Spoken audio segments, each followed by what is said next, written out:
what they had to. They got the player turnaround ankle slam. Mappa with the haste. They want to get the kill on the front. Vortex there for a little bit of a turnaround. The stun is going to be able to come out in time, but Liangi has that Sunder, and Ryoma pays for They it. just got wiped there. I think only one of those heroes made it out. Ryoma committing it, but this is a little bit of a bait. Nice disruption save onto one. They will get the dunk out, and another one, so it's a double kill. Blink up is there. They're going to get the call onto two, so there's no snowball save. Global Silence comes down as well. Shy is here. Epicenter to follow. Right on top of the backline, the Beastmaster gets the track line. The Beastmaster is trying to find the Sand King. And now that's a lot of damage. He gets a Global Silence through, but the action on the line. Sun is here. Sky walks away. They need to get a ton of this TV somehow. Sky walks away. They need some help. They blink into the action. The Sun's there. The top is apparently. Maybe I'll just have to run it. Maybe he's got enough. No! Ryoma with the BKB, the Sandstorm. But a very easy one by excuse me, Hoodwink. Well, this is kind of awkward. The Intermission is going to come down and bring over the defend as well. You had to hold the silence down. And those in a little bit, but the blink's up there. And that'll be one kill. Another dunk for Rudy. Epicenter to follow. And the call. Jesus. You're stuck. You're done. You're double silence once again. Epicenter right on top of the Terrorblade. But the turnaround, Echo Slam. The enemy will get the Thunder, but it's nowhere near enough and nowhere near soon enough either.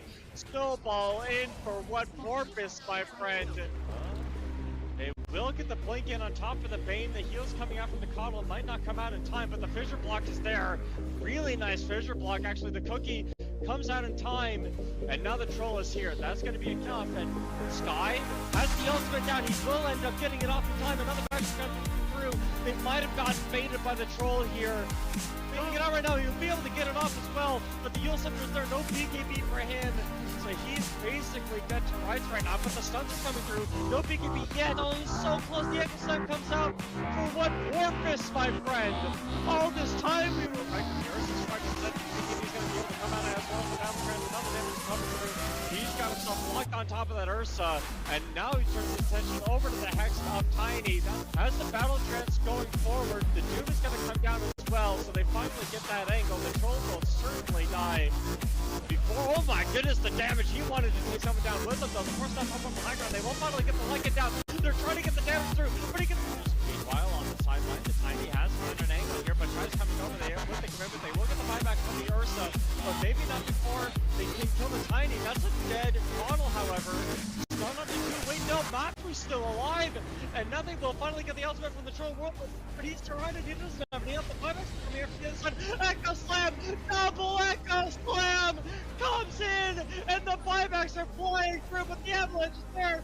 Matru gets the kill. Everybody's coming back. A 10v10 fight. They will get the dieback of the Coddle. Doom down on top of the Troll Warlord. He needs help. Dude, he's dead. There's no Troll. That's it. Got stuns onto two. Another Doom comes in. The Lycan is there. They will find the Bane, but the Refresher, they didn't get the Troll Warlord, and that's going to be enough to get the kill onto one. Now onto two they go. There is the wolf fight down on top of the Troll Warlord, but the Fisher's block is there. And now they will find the Coddle, but he's able to get saved here. The Ursa's getting Omega kind of. They're going to be able to chase some of the Dragons right now. Lycan on the Fisher. Force that to throw grab on the Snapfire, but Shy has to man fight somebody. This Ursa cannot die. This Ursa coming in, the Echo Slam for what purpose? They look at the stun and the damage. It's all there. And Venezuela, they have done it as the Lycan chases down the one hope of Colombia. It's the Enchantress, but he got himself a double kill, and now the one person had a buyback is coming into play. Enchantress doing everything they can at this point, buying time, but the Lycan's already routing it out inside of the base. The stuns are there, the healing, overworld staff is there, but it's not. A lot used, but nice spear combo on top of the puck will be an easy kill for them. They walk forward now still. I mean, they do still want to make this fight happen. And there's the lifestealer this time around. I'm not crazy. Shadai killing everybody. The blink out. Oh, he got the blink out. Another puck is in as well. They are trying their best to get in. The Sonic Storm is down, but that's not really going to hit much of anything. The puck pick up on the back line. Right, two is there. They have the Echo Slam available as well. And they find it onto the middle and the carry as they go in. They're trying to get right on top of the board plate. He'll be able to live. The disruption actually saved his life. Disruption set him on one. But the double BKB is there. And that's going to be pretty easy peasy. But they look at the Jim Coil down as well. And the kill. The die coming in. They are going to put the Echo Slam out onto the bars.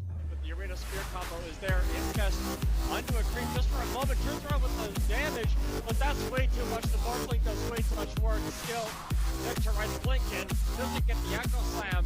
Isn't even going to commit it as this Earthshaker.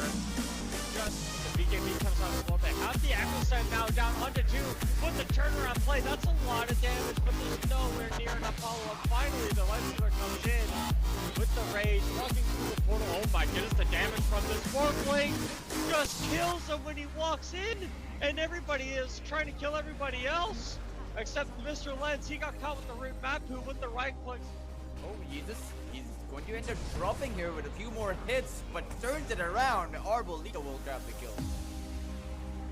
Yeah, and unfortunately that does put the Tusk in and front of the backline. Nice spear right into the clutches of the Sand King. First strike in as well. That's enough damage. They will finally bring the in there. Arena's good. That's really awkward. On the backline they go, and there goes the Sven. Bye-bye. Hugna glimpse back, but this Sven needs some help here. He's getting completely sliced and diced right now. The whole hitting your Rax. Blinken, they are gonna all in the Assassinate right now, but they're finally, the Pugna healing comes in. They get the Static Storm down now. They just want to kill this stupid AM with the Static Storm. Isn't even gonna be enough. The spear is there. Looks back, they finally take the Aegis off the AM's hands. But what will you do now? Playing Sandfar there. The Nature's Prophet with that TP comes out. And now the Sven's got that. Hold on. That's a ton of damage. This Sven is finally coming to his own. God strength. BKB. He's walking in. Needs one more hit. He'll get it. Liangi trying to man fight this Sven right now. Talking about this man fight. Can it actually happen? Can the AM win? Yes, he can. And now he's going to turn his attention over to the Shark. The only anti-hero in the game. He's got himself an ultimate up in 1 second. Can he get it off in time? Yes, he can. Is he? And now on the Sven. The buyback comes out from the Disruptor, but this Tusk and Disruptor combo can't get the job done. Not against these two. Ultra kill for the AM.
Hello, and welcome, Dota 2 fans. We are here today for some more American Qualifiers action with Iesf.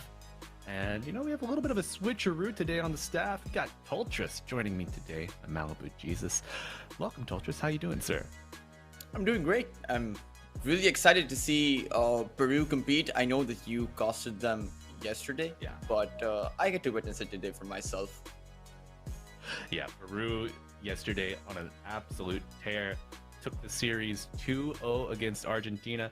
I did think at first that in Game 2, Argentina maybe we're going to sneak one way and force it to a Game 3, but Peru able to withstand the comeback and just clutch it up and take the series 2-0. Looking to solidify their place here at the top of Group B.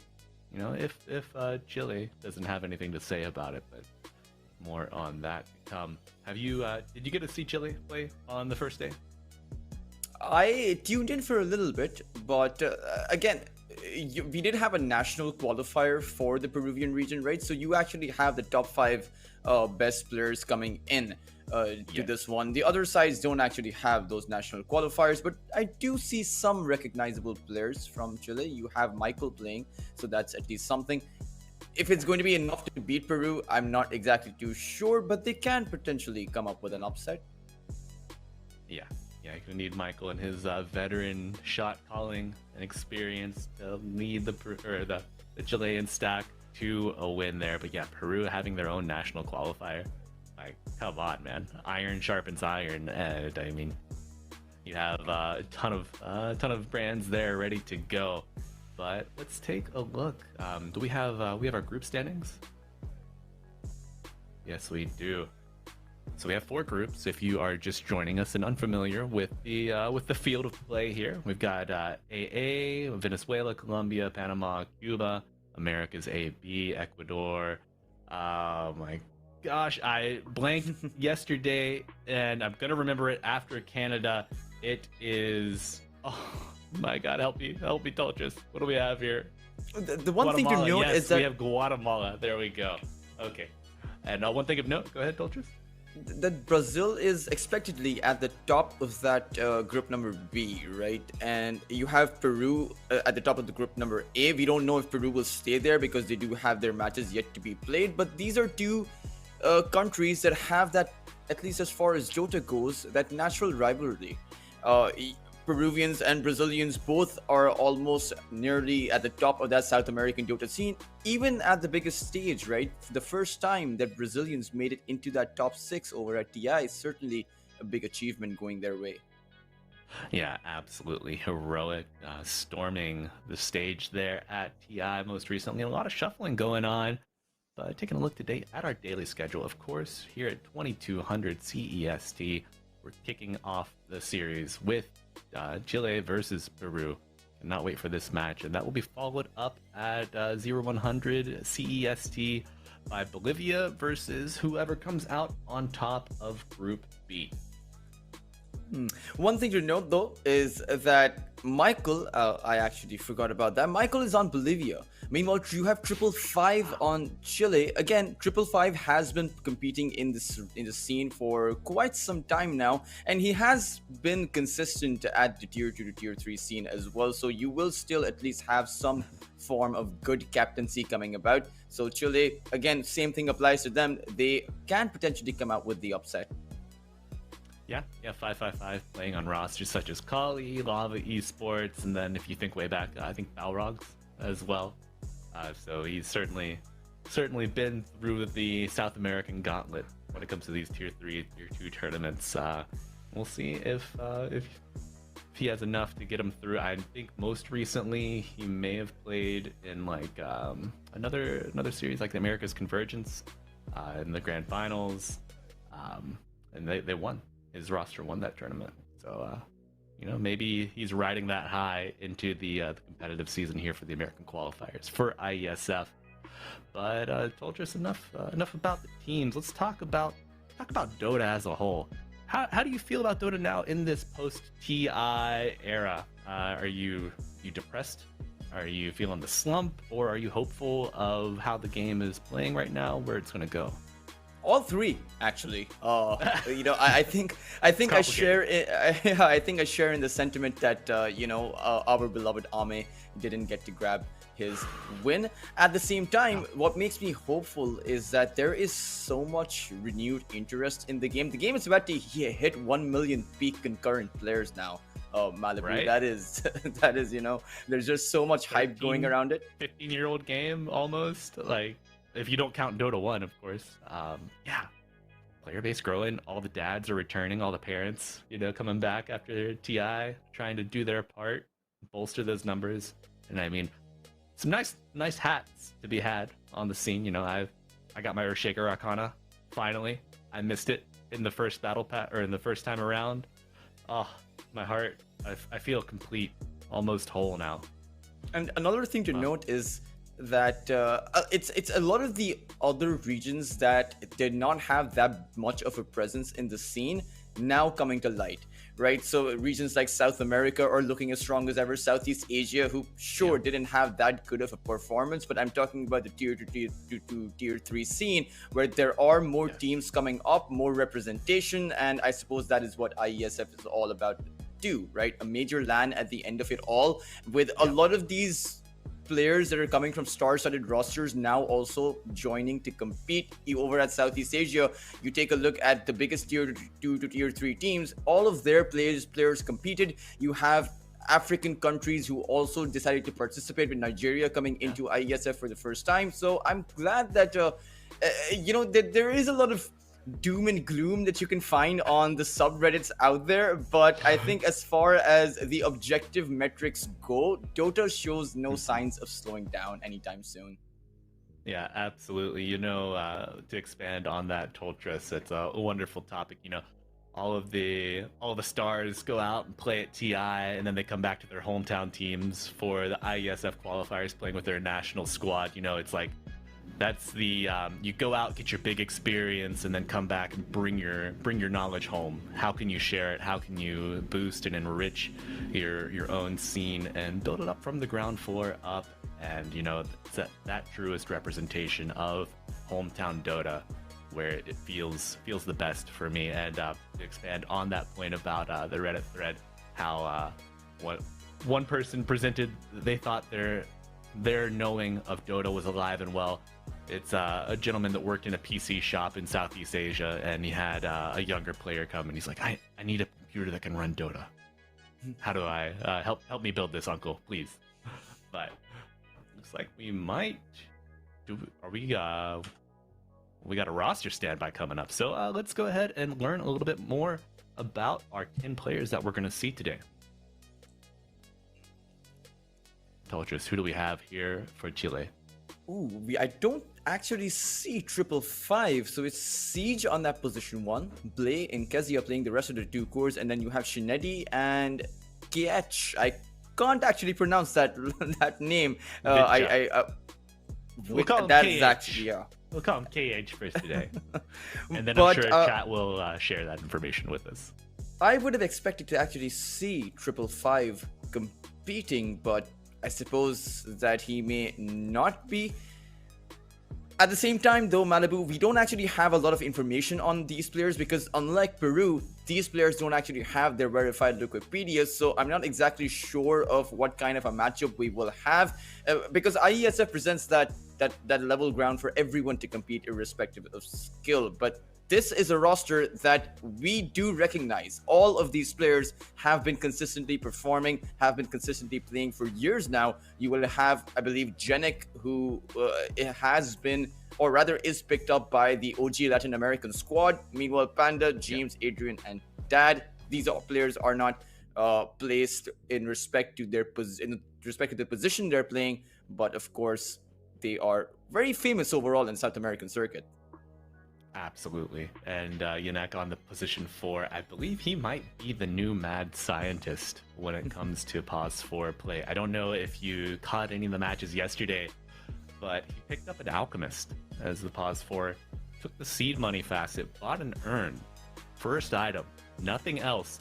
And then before the horn sounds, the mad lad goes into the Roche pit, tries to feed himself to Roshan to get that early earn charge from his own death. But, you know, chaos broke out. They're fight around the pit. The other team gets first blood and second blood to follow. So it didn't exactly work out in their favor, but I like what Peru's cooking, and I want to see more of the menu. And that's actually a very interesting point, Malibu, because I see a lot of posts calling for a patch change. I actually am of the opinion that I really like Dota where it's at meta-wise. I think there is a lot of value to be found there. You see games going back and forth. You see long games being had, which is great for the viewers. And then you also have that added potential to come out with the kind of best play. I know the zoo meta is very prevalent now, but what you actually see is that that's not the only way to play the game. You don't actually have an extremely overpowering meta anymore where there's multiple ways to play the game. You want to create your team fight oriented lineup, you can do that. You want to go for the pushes, you can do that, but neither of those are going to be overwhelming. Absolutely. Yeah, it's hard to overwhelm your opponents with a singular idea. You know, I find a balance of zoo with wave shove and like some skirmish, you know, some repositioning tends to be a successful balance. And as you mentioned, the Helm of the Dominator is certainly an option. It's been thoroughly explored, abused even at this point, but the teams achieving the highest success, Falcons obviously, they didn't really lean too heavily into it. So while it is a path to victory for some, it's not the only way to win. You know, you don't have to get down and dirty into the trenches with me in my Helm of the Dominator that I've been running for months. I'm telling you, Toltris. Pause 3 Veno, Helm of the Overlord, mass wards. It's disgusting. People hate it, but I love it. And you know, yeah. But Toltris, this is our first time working together. I don't know anything about you. What do you like to play in Dota? Tell me a little bit about your Dota identity. What are we looking at here? Not bueno, beautiful, Malibu. handsome man. Not bueno. No bueno. I have strong feelings about Wenomancer. But don't worry. You know, I respect the choice. You know, I think that it's, you know, something. Some people like Wenomancer. That's completely okay, as long as it ends up winning games, even if it is tilting to the other side. But I traditionally play all roles. I suppose it's not. It's been a while since I competitively played the game, but Sure. yeah, it's generally I generally like the game for what it is. You know, and I feel like that's what the game has become now. It's become more a part of my identity more than anything else. I feel like I have that compulsion to wake up and play a game, if nothing else. Nice. Most people wake up and be like, I gotta go for my morning walk, or you know what, I should read the paper. No, it's up, queue it up. Doesn't matter. I'll play 5, I'll play 4, 3. I'll even go mid if I have to. Maybe I just play Earthshaker, you know. Use a little aftershock, a little enchant totem, shove the wave, goes stack. You know, anybody could do that. Monkey see, monkey do, right? Do you have a favorite mid laner if you're forced to go mid? I'm not actually too sure, but that's an interesting point, because I actually think the mid lane lost relevance until a few patches ago, but now it's back. Right now you see those spirits coming about, you see the puck, you see all sorts of these heroes. So I think the mid lane, again, it may not have great value as some of the other side lanes now, particularly the off lane that's more important, I would say, but it's still in a great spot. I actually think great Dota overall, just the way the game is played, is in an incredibly great spot. I wouldn't mind the no patch for about 4 to 5 months as well. You know, but again, I would be alone in that opinion. I feel I don't think I would have a lot of support there. Yeah, you know, I feel like Dota's in a good spot right now. I would love to see something changed up. Maybe, like, if the meta stayed the same, but perhaps maybe we had some map changes. Which, I mean, terrain changes usually bring along meta changes, so maybe we see a shift over time. But I would love some terrain changes. You know, some geography, topography on the map, getting some variance. I actually, so it's interesting, because I think I was speaking to Automo about this. I would, you know how in Counter-Strike and some of the FPS shooters from Valve, you have different maps, so then you have map bans and map picks. I wouldn't actually mind a different map coming out for Dota. I don't know how it will work. I'm not a developer, but I just really like the idea of it. You know, just having a different map, neutral camps in different places, Roshan spots in different places, maybe another boss-like creature like Roshan that gives you some other item. I feel like a lot of room for some adding in some additional content outside of just making the map larger with every patch. Right. Well, you know, you gotta be careful with Ultras. I think we might see some pitchforks out there in chat if you get too far away from the standard. But you know, I like a little bit of exploration. Second Dota map with picks and bans on that could be interesting. You know, I've always thought, like, what if you could ban items? What if you could just like, if each team got like an item ban, like we don't want to play against Blinks, or we don't want to play against BKBs, so boom, gone. Yeah, I mean, I actually really like that idea. I think that would be pretty good. I would actually go as far as to say that there should be multiple item bans coming out, you know, or maybe you have, you know, there's a lot of potential because right now the inventory is capped at about what is the most expensive item out there? I think mid 6,000s, right?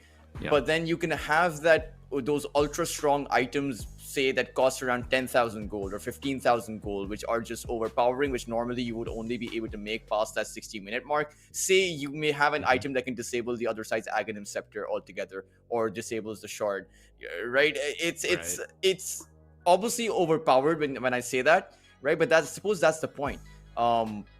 Just have some kind of diversity in how you play that late game, I suppose, because the late game tends to get stale past that 60-minute mark. Tier 5 neutral items don't actually end up cutting it, in my opinion, outside of them being overpowered, like the Helm of the Undying, for example. Yeah, the balance changed to Helm of the Undying, where you can no longer hit structures. I think that was much needed.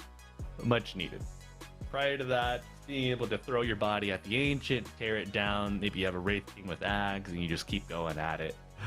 I mean, come on, is it fair? Is it fair because we didn't roll the right token? I don't think so. But you know what? Valve always has their ear to the ground listening for the necessary changes. They made it. But I do think that we have our lobby launching here shortly. And, you know, I'm excited to see where we could go with the draft. Chile, with this draft, or with this roster, they only have one played series. It was their loss against Argentina. They're not really picking anything kind of crazy off meta. I mean, we saw Pango, Sand King, Sven on their cores in Game 1. Game 2, they had Mars, TA, and an Abaddon. So, nothing really wild. They did have a Phoenix pick, which I really enjoy seeing. I think he has a lot of potential in the current meta. I'd love to see more Phoenix. But you know, Radiant not hasn't caught on too much just yet.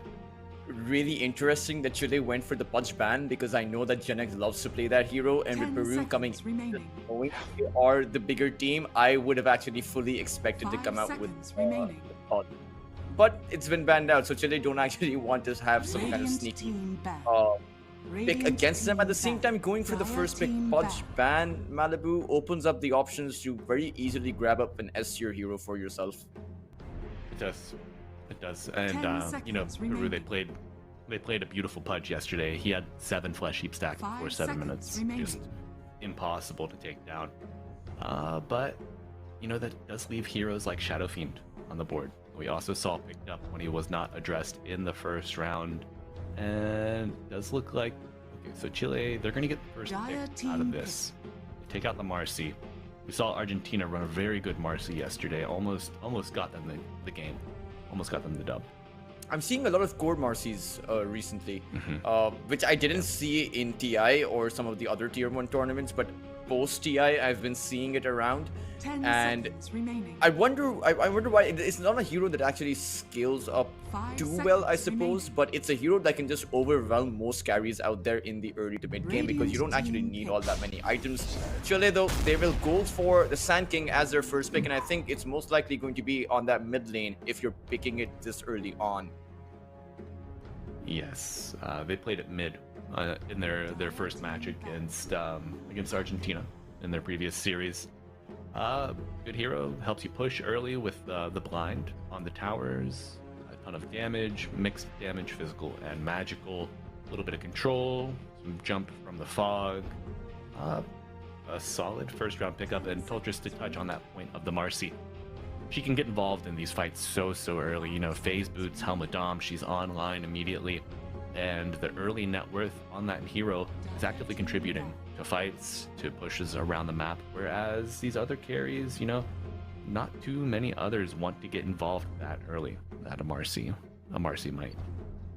Yeah, the Marcy just has a lot of damage going into it, just at the back of that level 6, which is why we saw the Marcy really strong as a support hero as well, because the same principle applies, right, to the core Marcy as the support Marcy. But Peru, they will go for the Puck, a hero that really does not care if you have the Disruptor on the other side. So Chile, if you want to go for a counter, right now you do have the option to go for a Silencer, but Peru can then come out with a Disruptor. So it's really a bit tricky how you want to go about it, because Puck doesn't really care about that Sand King. It's really hard to actually lock that Puck down with just the Burrow Strike available, and the Puck will be able to make his way outside of that epicenter. So maybe you will look for other targets. And at the same time, Puck is great at actually countering out that Sand King, in the sense that when you have that Dream Coil going about, you can't actually chase with your epicenter. You're going to have to stick to that same singular spot. So the onus to have a good initiation just increases, and so does the pressure. Absolutely, Toltris. And when you are the weaker team, you know, maybe the underdogs, having that added pressure on your initiation, something that's already quite difficult in Dota, you know, it can add up. We can see weak links over the course of a series, but you know, I don't want to kick them before they even start. We have faith in Chile. They're gonna put up a good fight here. But the Sand King ban, the Gyrocopter ban, this leads me to believe that maybe this might be an offlane Sand King. You know, the Gyro, a strong laner into the Sand King. But also Peru played it yesterday, and I think they played Gyro Warlock and just tore up the game. But as you mentioned, Silencer snatched by Chile, give you a little bit of a surprise against this Puck.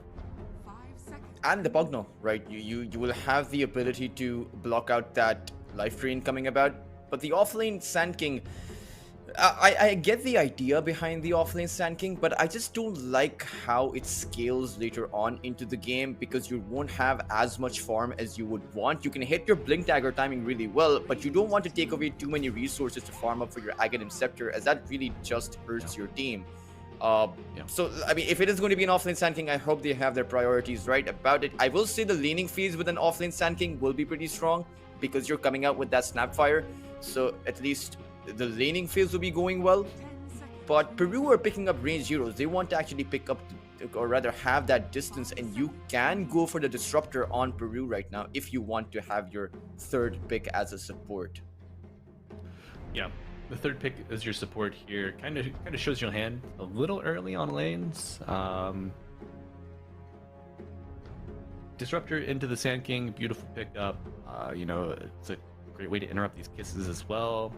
Disruptor does suffer at the hands of the Silencer, just as the other two, the two caster picks on the board for Peru.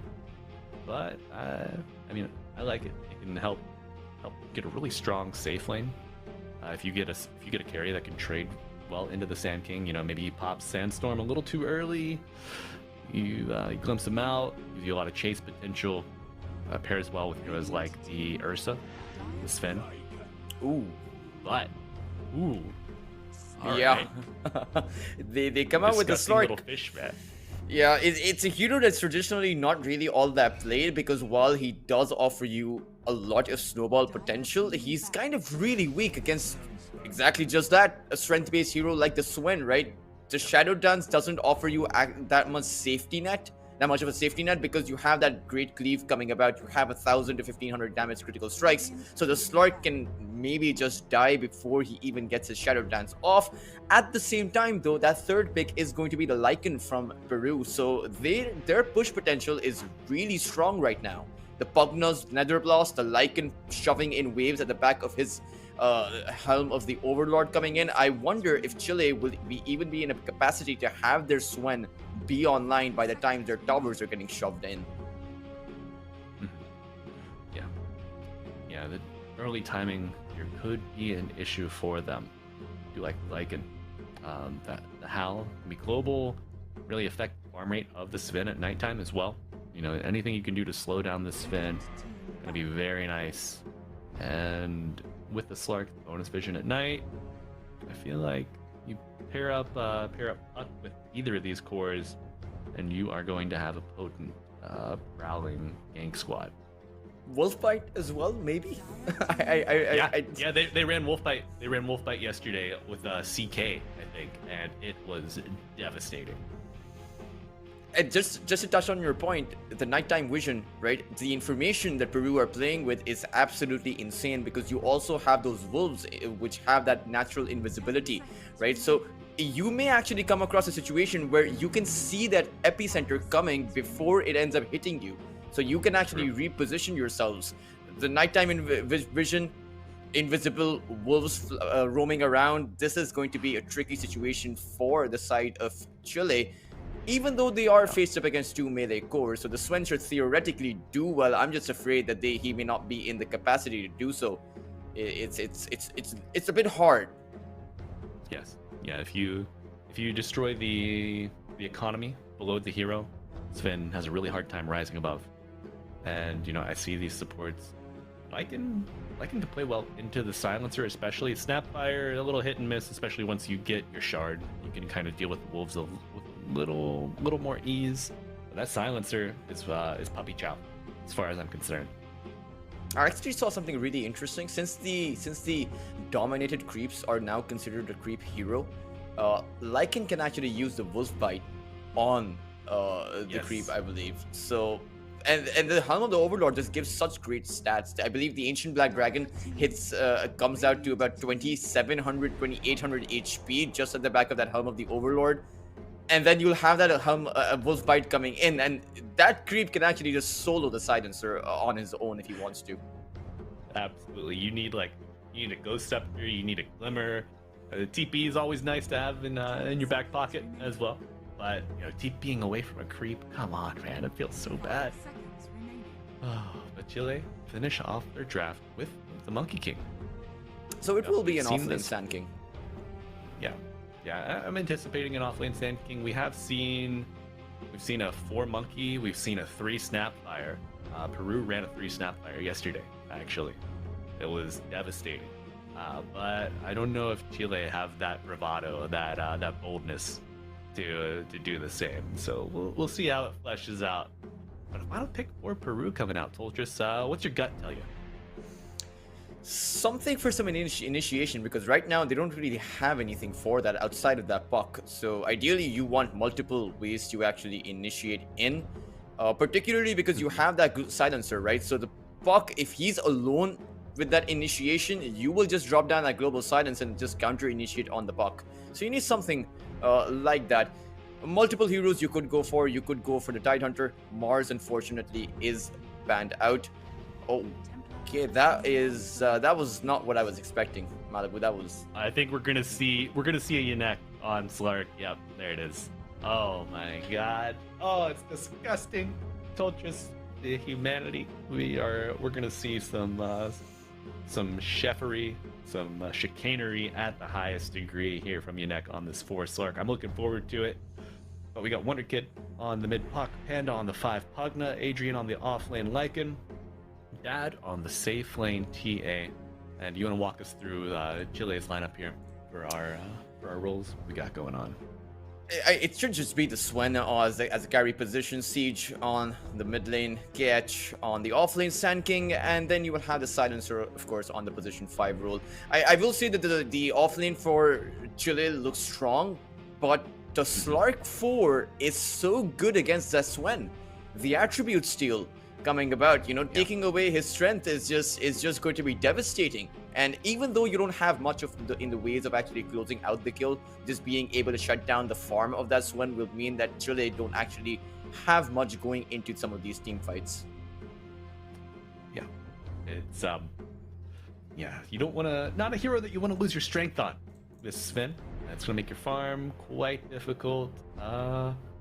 And you know, if this is a 5 silencer, like, he can zone decently, but once you get on top of him, silencer really not much to be afraid of.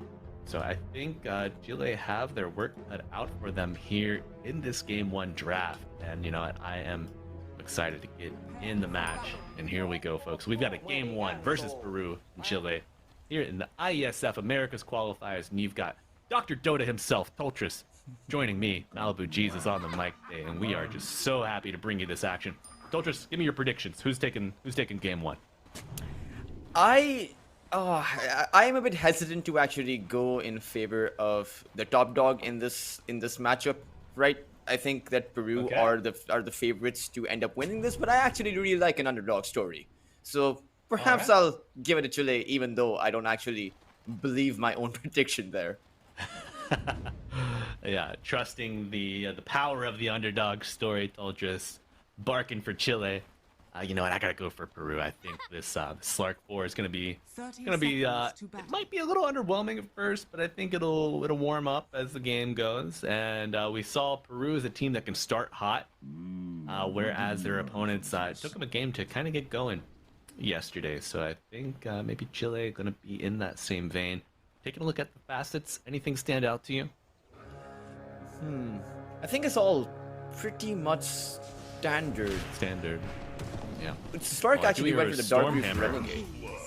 We're gonna have a first blood. Siete. Just getting started. Getting first blood against Peru there. And that is the hero to get it on.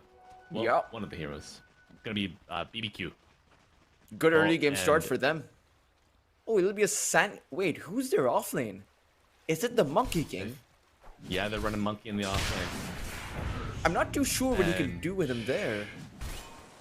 Well, you know, we saw Amar back in Fisher Universe 6. Amar ran a Monkey King offlane against like a double ranged safe lane, and he won it. It was crazy.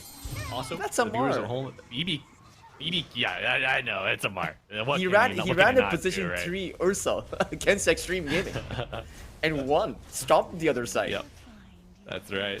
That's right. But BBQ on the Sand King, that is 555. That's one of his alternate IDs. BBQ. Makes sense. Makes sense. Now we're back to. Now I feel a bit better with my prediction, Malibu. All right. I feel a bit safe there. But touching a bit on that Slark position 4 was a hero that was actually stable on that role until the nerfs hit him. Jokum, I believe, was very good with that hero. Took talent to that 3rd place position in Dream League. But let's see what he'll be able to do here. As again, the nerfs to him were pretty significant. But over on this bot lane, the Templar Assassin, and I was a bit hesitant about this Monkey King over on the offlane position because that Boundless Strike doesn't really do anything against that Refraction. No, and Dad is certainly a player that can make that reactionary play, pop in the refraction right before the Boundless Strike lands. But you know, we haven't seen a lot of Siete, so maybe he's got the pump fakes in his bag. You know, and give a little tricky play against Dad. I do like the minus armor of the little shredder on Snapfire with the physical damage of the Monkey King. We see Snapfire trying to stack the triangle on the mini-map, Hugna running through, doing his best attempt to interrupt it. It looks like he may have done just that. But bottom lane, Doesn't Monkey really King sitting have do much to offer on this safe lane for Peru, right? The Pugnon doesn't really seem like he can do much there. It is entirely a defensive support, but when you have a carry that doesn't really need your defensiveness, it just feels like he's a bit out of place. Yeah, absolutely. That's why we see Pugna running interference on the stack making there. And I think you can even Boundless Strike out of Decrapify, so your Decrap is not as strong as you might think. It's surprising that Chile are actually do have the lead. Sure, they have the first blood going their way, but they're actually even in terms of CS here. Malibu, this is surprising, especially their offlane.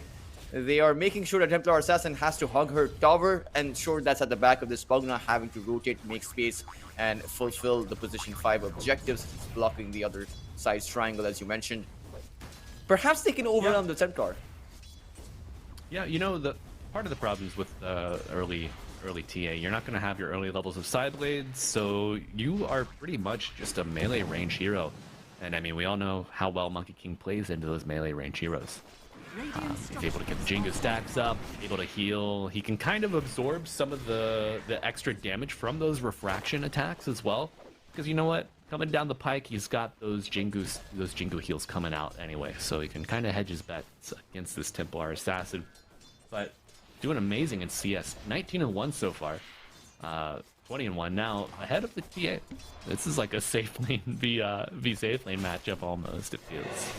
Yeah, it really seems like that lane is working out for them. They'll even cancel, or no, they try to cancel the salve, will not be able to find it, the blood grenade landing on that Slark.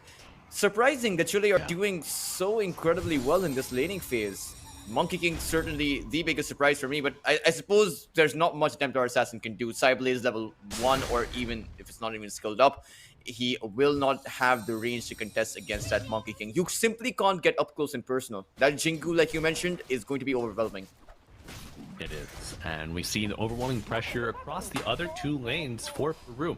Sand King forced back to base already, and Wonder Kid, relentless. He even pushes deep into the jungle, making sure that Sand King's not trying to stack or take any camps, playing for his own, or for Chile's bounty rune, and the pressure adding up across the map here in top. Sven under half health. Great micro of the wolves here from Batlop. But, you know, eating some right clicks, the Arcane Curse will add up. Your neck does get the pull off, and Chile only able to intercept one of the creeps. This double stack is going to be a problem here on the hard camp for Chile, as Sven trying to get what he can. Genic isn't 25-4. Genic isn't able to steal the attributes from the Sven all that much. I wonder if this is because they don't actually have any kind of a stun available. Is able to trade against that silencer, and perhaps he may. Oh, he's gonna take a few tower hits for this. Oh my. Yeah, that might be a critical error. Beautiful purge with the Dark Pact, though. Saves Yanek. And he's going to get into some cheeky wave skipping shenanigans. You know, I'd maybe thought to see this a little earlier, but maybe the early levels of Chilean safe lane didn't really have enough pressure to punish the Slark. Ooh, is But he now, gonna let nighttime. the creep wave go? Okay, he's gonna deliver them to Fat Long essentially, but didn't actually take it behind his tier 1 tower like I would have expected it. So the creep wave, they aren't actually going to be skipped. But at the end of it, though, it will mean a bit of lane momentum going their way. It does. It does, and also that frees them up to make the rotation for the active rune in 6 minutes. We see Michiquito, it's Panda on the Pugna, picks up the haste, and unfortunately, Puck has to go back to his own base. This Monkey King, Malibu, is getting a bit out of hand. 40 loss hits up on him. God. Versus 26 in the Templar Assassin. This is insane. Peru are quite far behind right now, at least in terms of the tempo that they will be able to build up, considering that they went for all sorts of these cheeky plays, right? Against a farmed up Monkey King, you have 3 melee heroes. The Templar Assassin and that Lycan potentially inside of that Wukong's command. Against a farmed up Chile, that is not going to work out too well for you. No, it is not. And, you know, Chile, they have a fair amount of control when it comes to controlling the terrain of these fights. The Wukong's command, the Burrow Strike, the Sandstorm, the Kisses, slowing, damaging. They might just have enough to enable this spin, even though he's had somewhat of a contested start. Now, rising almost to the top of the pack, 44-6. The Lycan really laying off the gas and not pressuring the Sven very much at all. And that's a very interesting point that you bring up about control, because Peru don't have much of it. It's just a one Dream Coil. How do you stop the Mortimers from dishing out just tons of magical damage on you? Takes away the refraction entirely as well, without any of your control. Yeah, I think you have to get on top of the Snapfire. But I mean, if you collapse on the Snap, you've got Boundless Strike, you've got Stormhammer, Burrow Strike. You're gonna have to play a perfect game here in these Peruvian team fights if you want to come out on top. Just because of the lanes, I mean, it's 8 minutes and we are almost dead even. You see a coil here in the mid lane, Sand King leashed up, and Yanek joining the fray. They will bring down the Sand King. You know, Peru team Makes great rotations, good comms, and Wonder Kid certainly one of the standout mid players of the tournament. Could go for that early blink dagger on that Puck instead of the Witchblade, because again, you want to create some space. You are running a very greedy draft. Your Lycan will need farm, so will your so will your Templar Assassin. But again, Witchblade is a standard one to go for. Amplify damage active, and that's going to be a dead silencer TPing in. BBQ looking to help out his buddies, but just a little too late. And yeah, I would love to see an early blink on Puck. I don't know. This feels like a game that if you blink in first and you get silenced, you're just kind of dead. Oh yeah, So- I completely agree with that. Ooh, Swen is in a bit of trouble. He is. Helm Dom online. Panda joining the fray. Spin very low. Troublesome indeed. Doltrus will go down. Gives up the ghost to the zoo. And Wonder Kid looking to make it a double. Another death on Silencer. And we are off to the races here at nighttime for Peru, taking an early lead of 2K.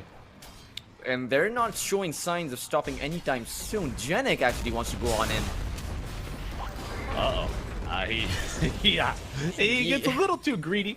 You know, his eyes are bigger than his pounces. And not able to get out.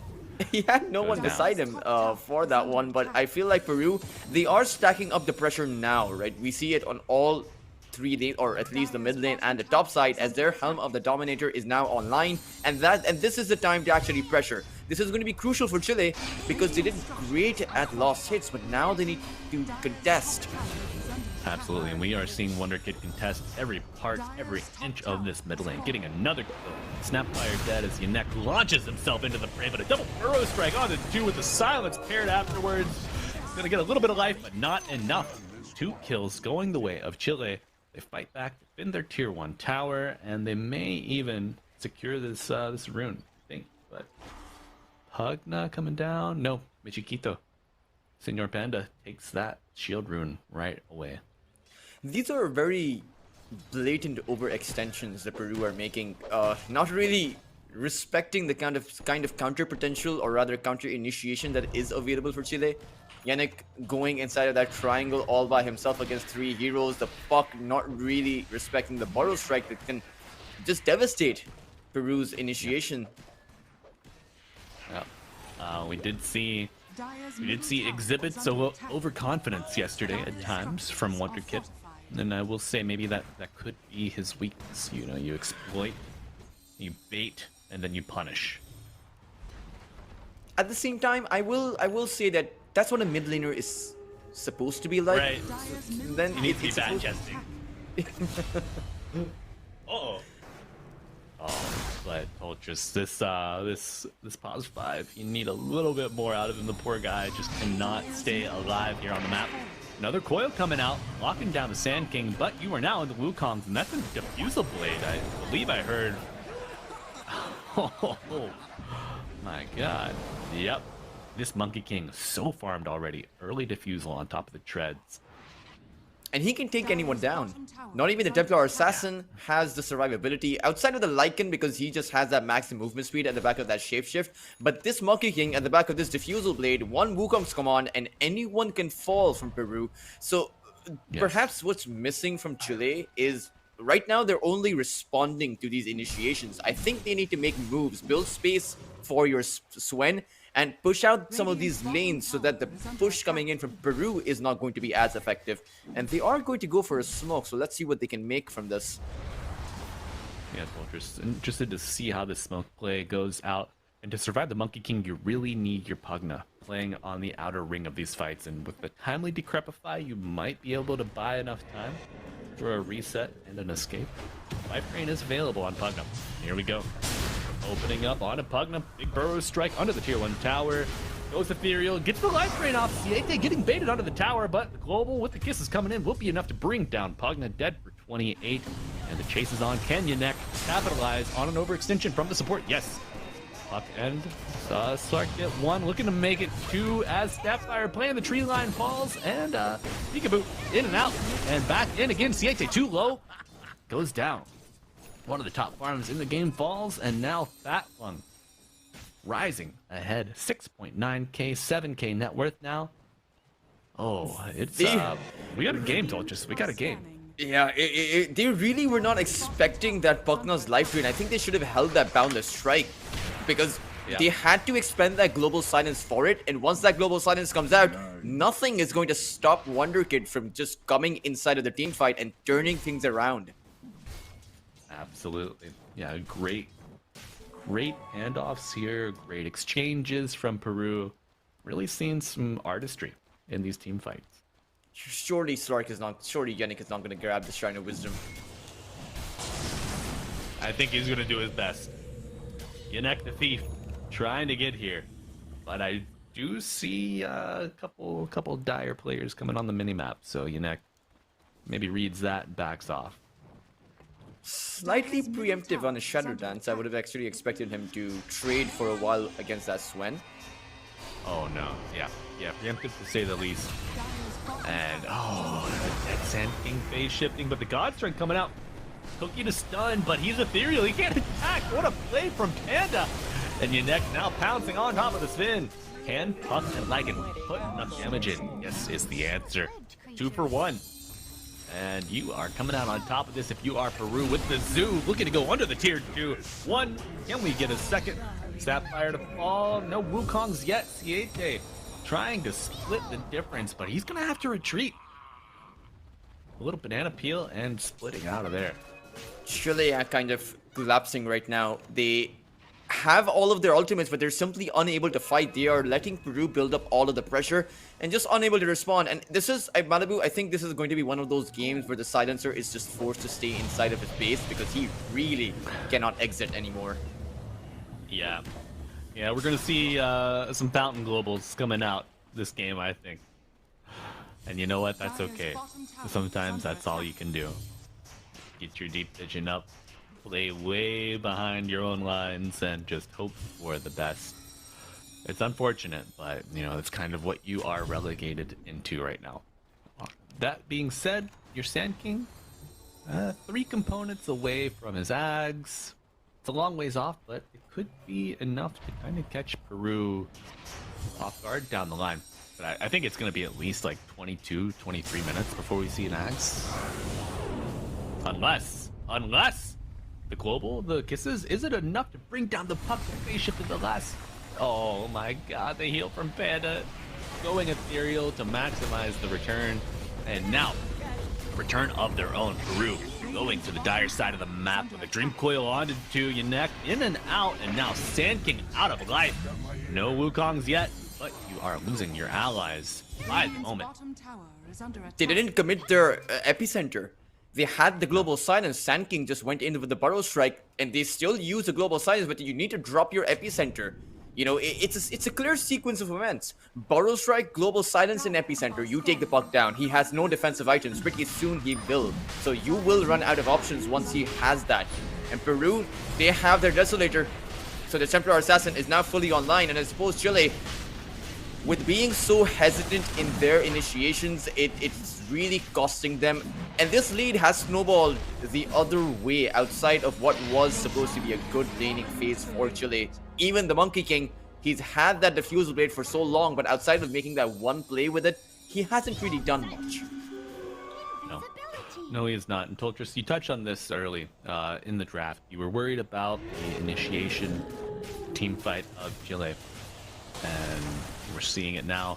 They're not going all in. This Puck is a hero that you cannot afford to miss. If you go half-cock, you're not going to kill him. The save from Peru, you know, the counter initiation, the pounces coming in. Eventually, the shard from Slark, another save present. He really has to commit. And we are seeing Chile just kind of flounder the lead that they once had.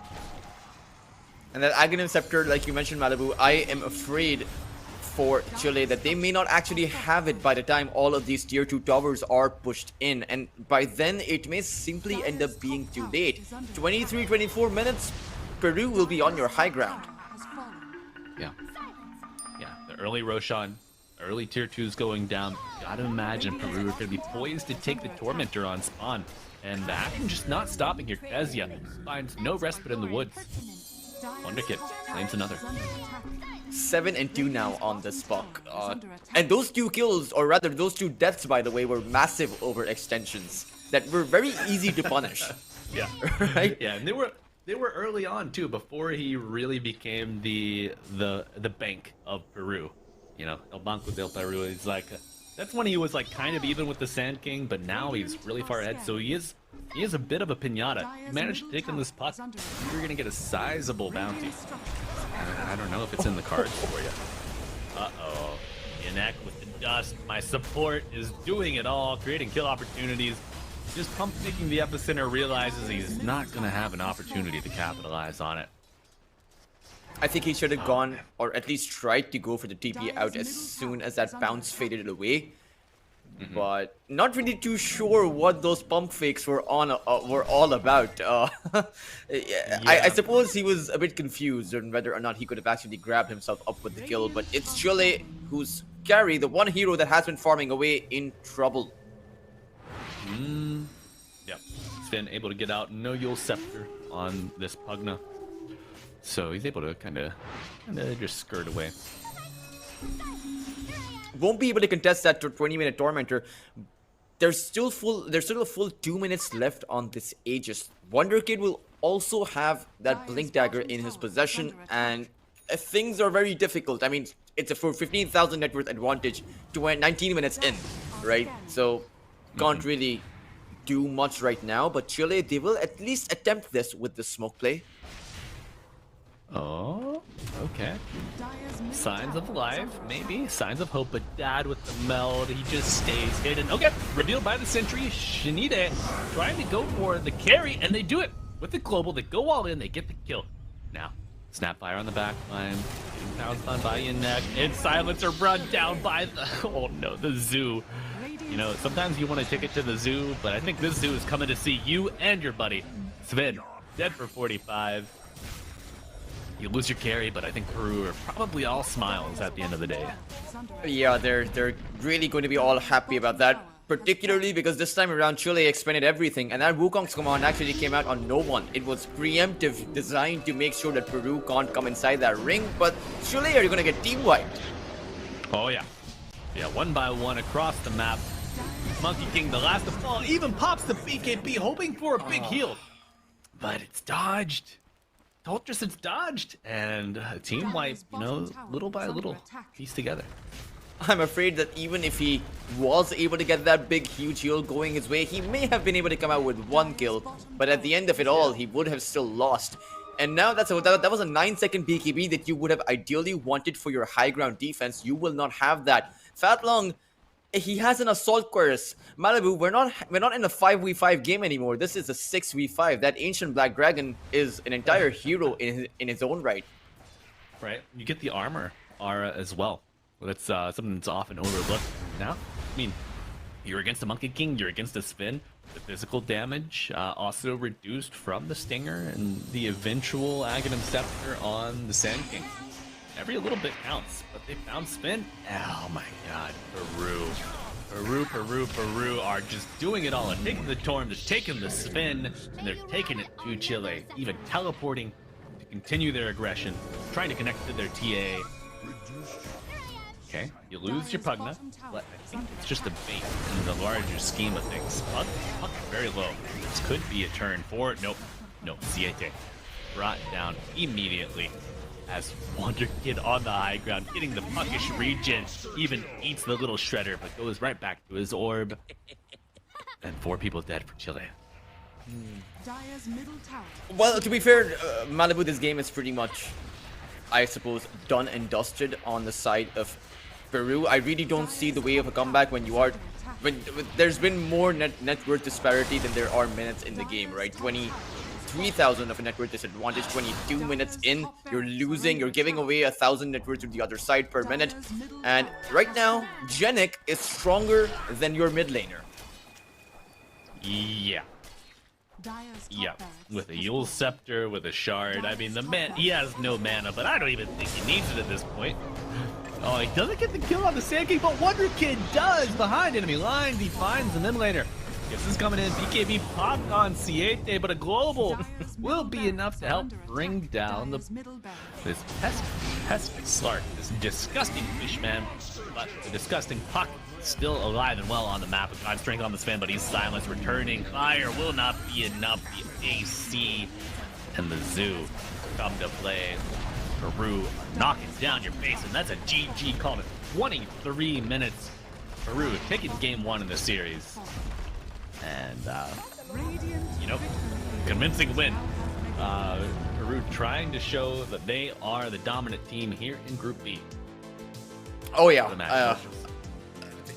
Although I was pleasantly surprised with the fact that Chile were doing so well in that laning phase, just the sheer amount of lost hits that they were able to come out with. They even found that sneaky play, grabbing themselves up with the first blood. It really seemed like they would have had that advantage in those team fights, considering they had the spells for it. But I suppose when their lineup came online, as far as, you had your Diffusal Blade on your Monkey King, you had the Blink Dagger on your Sand King, you just never took fights to Peru. You allowed Peru to come to you. And even the smoke plays you made, you expended so much in those team fights that the counter initiations from Peru, even though they lost one core, was just so easy. Yeah. You you had some uninvited guests here. If you are a fan of Chile or one of the players, and you need to figure out how to lock your doors, and maybe even get out of your own neighborhood and go visit Peru for them. But you know what? I think Chile is gonna have to go back to the drawing board here. I thought they had the better draft. Thought is the key word there. But Peru just able to capitalize off of this this armor differential between the Mel, the Desolator, the AC, playing into the physical damage of Chile. They just did not care at all. Oh yeah, it does very much feel like there is a huge skill disparity between both of these two sides. But Malibu, this is actually one thing that I really do like about the tournament in general, about IESF, is that it's about representation, right? It's about coming together and play. So over on the African qualifiers with Otomo, we casted Team Nigeria, which were essentially around 2,000 to 3,000 MMR, playing against a team that were ranked Immortals. And then over on the Asian qualifiers, we had a bunch of teams that going up against Tier 2 Southeast Asian teams, essentially. But everyone came to play, right? Despite seeing the juggernauts in front of you, you're still here to have a good time. Something that even TI teams, that's the approach they go in with.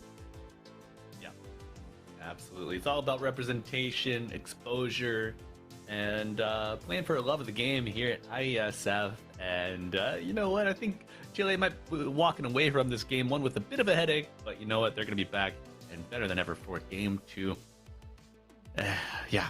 I did take a chance to look at the rankings from Chile beforehand, and I know that we have all Immortal players, a couple high Immortals. Looks like the Spin rank 89. 555 is sitting around rank 700. C8 is around rank 200. So certainly competitive when it comes to ranking. But Soldiers, do you have an MVP for game 1? I would give it to the Fish. I would give it to Sloric. Just because he came out with the most original pick in the game. If it was just about sheer amount of plays being made, I would give it to Wonder Boy, because it wasn't the counter initiations coming out from him, as well as recognizing when to go in. He was able to come out with 3-man, 4-man dream calls, take out multiple heroes at the same time. And I suppose the second MVP would be that Ancient Black Dragon. Yeah, he's a good pet for sure. You're gonna get him get him a couple treats between game 1 and game 2, and might even see him come back in game 2. But friends, we're gonna have to throw it to a little bit of an intermission before we get into that game. Give our players a chance to freshen up and come back to the board with some fresh new ideas. So stay tuned, and we will see you soon.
Hello and welcome back, Dota 2 fans. We are here for Game 2 of Peru versus Chile of our American qualifiers for Iesf. Our final day of the broadcast here, unfortunately, but got Ultras back for Game 2. Hello, sir. What are you hoping to see differently in this second round?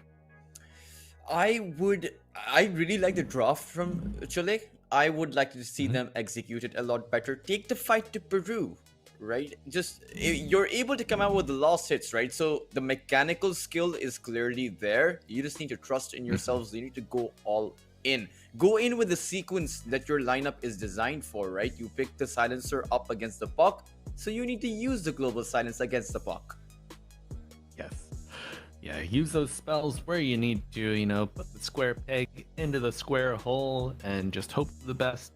Maybe an early twin gate move and, the rest could just write itself and punch your ticket to Game 3.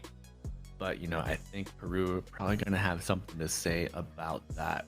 Unconventional picks, even, mechanically sound, but they were behind in early CS. But, they were just able to play their timings well. Wait for that nighttime rotation and overwhelm the spin with numbers, with Zoo, with the Helm of the Dom. I think that's one thing that Peru do very well.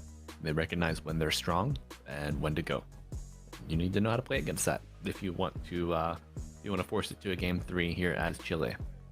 One thing I will suggest or point out that offlane Monkey King really didn't seem to work out. He found the farm, but suddenly you're at a loss of not having an initiator outside of your Sand King. So I think you need to pick yourself up a stable meta offlane hero, right? Perhaps that's something Sure. they could work on. But I still, against all odds, and the odds are definitely pretty big in favor of Peru, I do think that Chile can at least give Peru a better fight, right? That performance kind of seemed pretty underwhelming. Yeah, agreed. With a more standard offlaner, something to really unify around. Mars, maybe some other team fight. As you mentioned, you talked about Tide earlier. Certainly a nice answer for that. You just follow the big watermelon, press buttons when he ravages, win, right? Maybe even you get a little anchor, a little dead in the water to deal with the puck, and you're right as rain. But we do have our bans underway for Game 2. Nothing crazy. With Chile, with respect to the Pugna, the Pudge as well, and the meta bans of the Shaker and the SF. All 4 of those are out of the pool. And Peru, not wanting to give up any easy dubs. They removed Marcy, removed Beastmaster. I will say that, I think that Fat Long is probably one of the best Pudge players in the world right now. I saw Fat Long play against OG, their Latin American squad, and he destroyed OG, even though it was an Ursa against that Pudge, a hero that's supposed to design to take out the Pudge, right? But he just seemed to be able to make it work. Yeah, I've not been blessed to see the Fat Long Pudge yet, but we're not going to see it this game either, unfortunately. Out of the pool, but Ultras.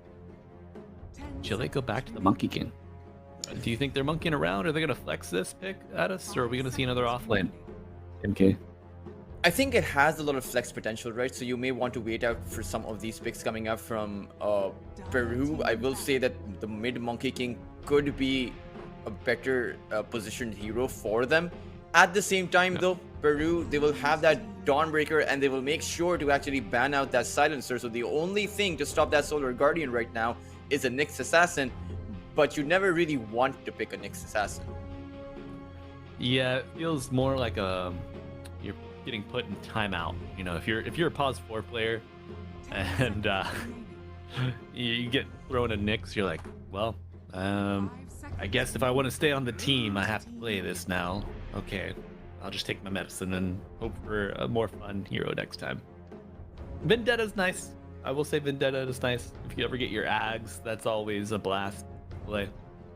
Vendetta is nice, but only if you find the kills with it, right? If you don't find the kills, it's again that timeout. It feels like you're put in that punishment chair, and you're back in Right. kindergarten. It's just not really a hero that works out well. But Chile, they're going to go for their own version of a zoo meta. They pick up the Enchantress. Oh yeah, yeah. Panda Enchantress, very strong. I've not seen Yannick Enchantress, but I would imagine it's a hero that he could play. Yeah, I mean, this is a hero that's got a good place in the meta right now. We saw it picked up at TI as well, so you know at highest level it's viable. And a great answer to enemy zoos if you are able to get that Aghanim Scepter and make those little friends come over to your side.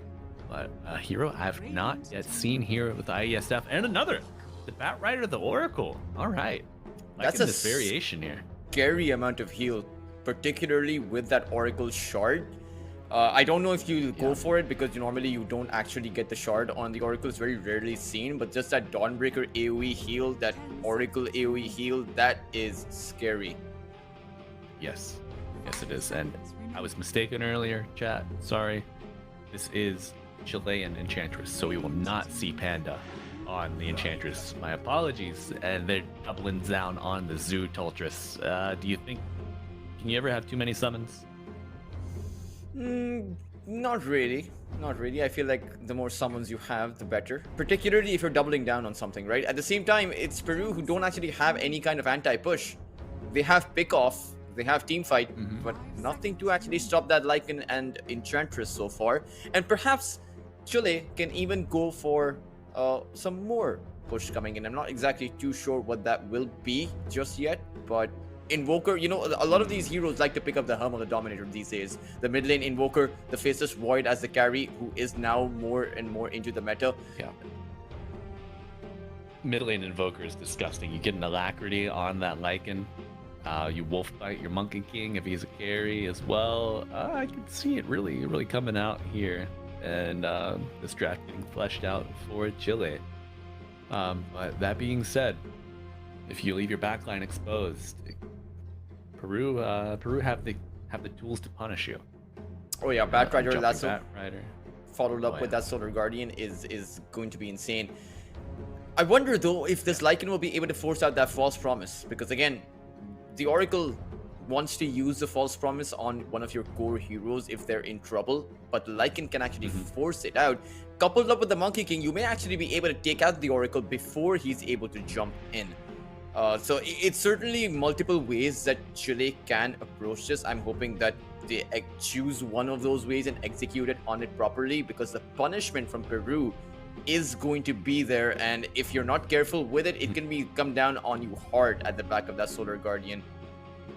Yes, yeah. The disarm from Oracle, it's a nice tool against the Monkey King. The Lycan, it's fine, especially when he's ulted, but then he's gonna have his wolves, he's gonna have his Helm Dom, so you know, you kind of get lost in the weeds with all of that. And I mean, we saw Chile have some issues in game 1 with their initiation.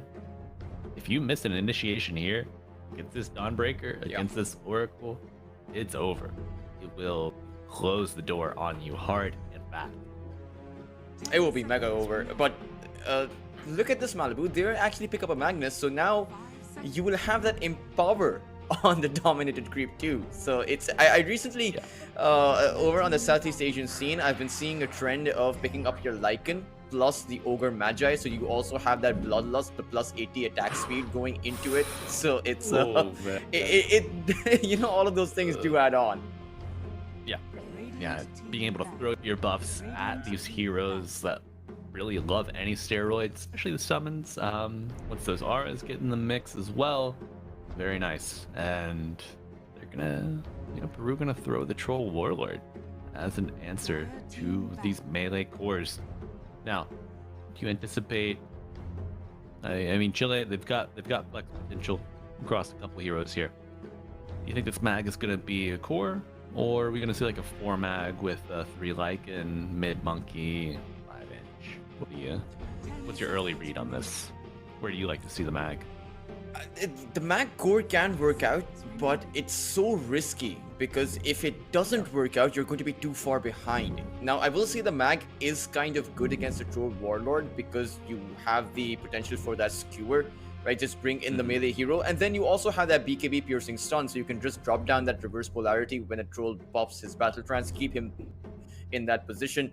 But the core mag hits the Batrider. Being grabbed up by that Batrider means that if you end up falling, suddenly your entire team fight collapses because you don't have any stuns available on Chile's side.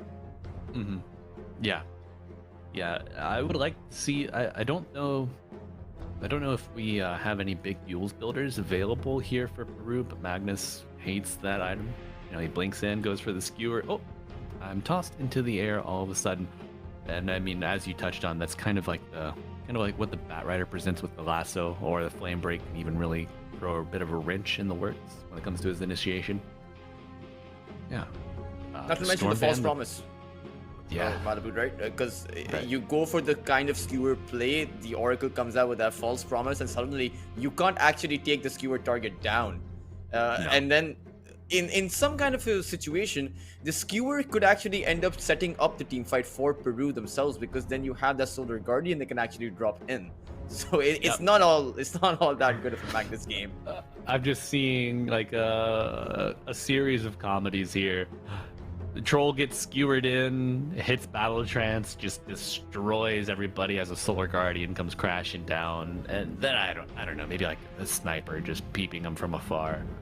Why not? You know, that's a hero I haven't seen recently. Sniper, are you a sniper fanboy? I really think the sniper can be great as a last pick, because most of the times teams really do not expect it and are not prepared for it. Whoa. And as you mentioned that Malibu, you predicted it. It is going to be that sniper, a hero that actually does really well against the Leshrac as well, because it's really hard to come down or rather blink into the sniper, because you're risking committing too hard, getting skewered. You may be walking into a Monkey King's Wukong's command at the same time. So this is interesting. This is good. Yeah, I'm looking forward to this draft. You know, it's quite active. Looks like Kezia on the support monkey, play on the 5-inch, Shinade off lane. Wait, no, Shinade is the carry player, right? So it'll be a one Lycan? All right, interesting. We'll see how it works out, playing into the off lane Dawnbreaker with a 4 bat. 5 Oracle played by Panda with the 1 Troll from Dad, and Sniper v Leshrac.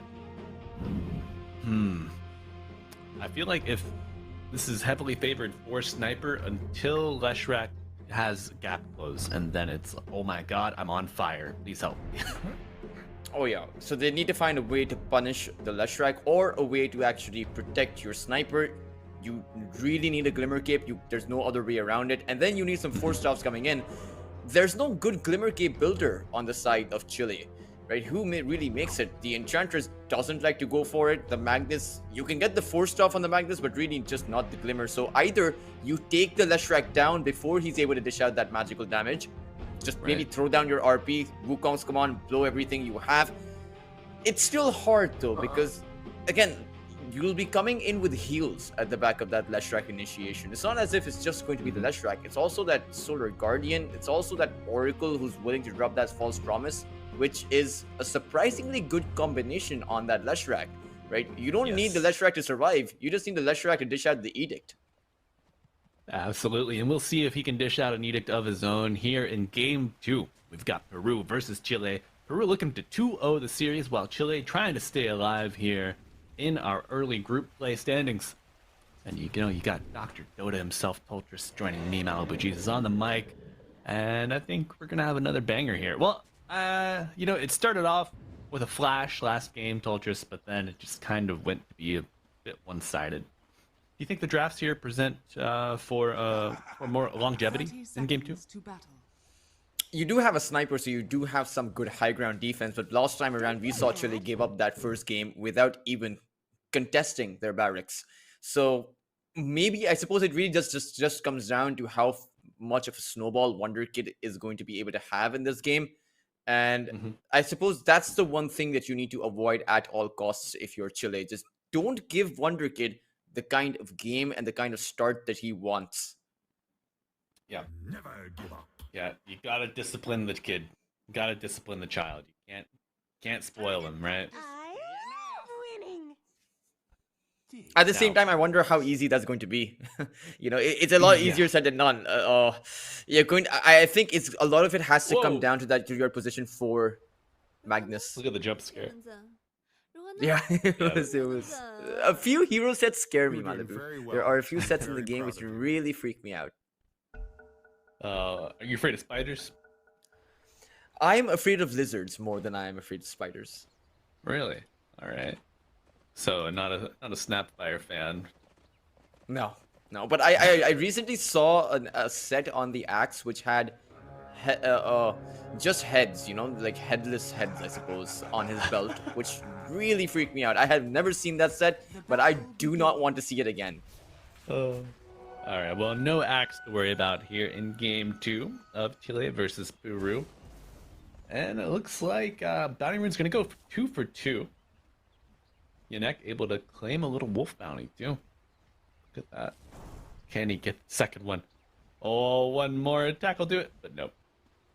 Batrider Wolves is are one of those faster. boards that is pretty good against the wolves because the napalm actually applies on the wolves themselves. So perhaps that's one way to play against the Lycan and his dominated creep once it does come out. Yeah. And I mean, the Firefly, it prevents... I mean, if you're melee and you're going for damage on a Firefly Batrider, you're gonna burn a little bit, too. Michiquito, Panda v Monkey. Who wins? Is this a support Monkey King? Yes. Yeah, I think it's a 4 monkey with a 3 mag. Okay, I think they're switching around their players for this because Kezia is their position 3, and Siege is their position 4. No, Siete, he played the 3 monkey last game. So maybe Oh. between game days they switched. They didn't like what they had on day 1 versus Argentina. Maybe trying to switch it up now. But yeah, Siete on the monkey game 1. Now on the Magnus, he said, I don't want to play monkey again. This is such Looking an for the- awkward lane for the Chilean side. Yeah, and the pressure mounts. Early level 2, you gotta respect it. Damage is just too real with the slow. I mean, you're not gonna dodge the Starbreaker when you have 3 to 4 stacks of sticky napalm on you. It's just brutal. Not to mention the Lycan doesn't even want to make the boots of speed. Most of the time we just see the Lycan playing with Right. that shapeshift, and now you kind of have to go for it. Even then, can't dodge the Starbreaker like you mentioned. You're not even going to be able to dodge that Batrider because you have no stuns in this lane. It's an Enchantress. Yeah, Toltris, you said it.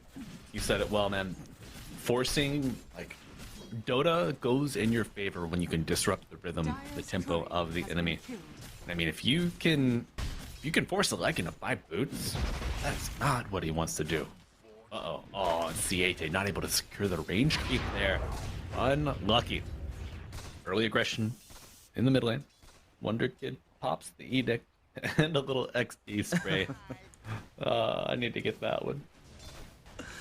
I haven't actually seen that one before. Yeah. That's interesting. Yeah, it came out in one of the matches yesterday. It gave me a little chuckle there. But, I was wonder not if it's laughing. from the because I do think that some of these players are from the X5 gaming roster, so perhaps it's one of their stickers.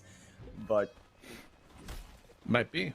Dire's middle Might be. tower is under attack. You know what? I miss like cosmetics and compendiums from other tournaments. From the community tournaments, the tier 3s, the tier 2s, just being able to make it and release those into the game for their own. Let's bring that back. But oh my god, they're gonna bring that Enchantress right back. That Long and Yannick. Offlane duo does it again. Peru off to a small early lead. they're gonna take down some of these other side lanes as well as Kezia is just really not having a good time. And the Enchantress is a hero that loves to zone the other side out. You know, you have that numbers advantage coming in at the back of having a neutral creep by your side, but it's just not going to happen for them this game. The Firefly, like you mentioned, the Batrider is just super good at dealing with that. Yeah. Yeah, the pressure normally exerted by an Enchantress, not felt in the least here in Dire's game 2. middle tower is under attack. And this time around, Chile, last time around they were ahead in CS. That won't even be there for this game. They are behind on CS. It's Dawnbreaker Fatlong just able to not only grab kills, but also acquire the last hits in his favor. Lycan, there's 10 creeps of a disadvantage right now. Those are 2.5 creep waves. Dire's Yeah, and your offlane Lycan, maybe that can be expected.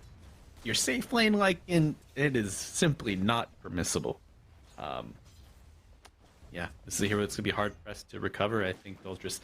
Luckily, Helm of the Dominator is a bit of a Super Midas, almost, you know? A little less so on the experience, but, I mean, you get to use it almost every minute.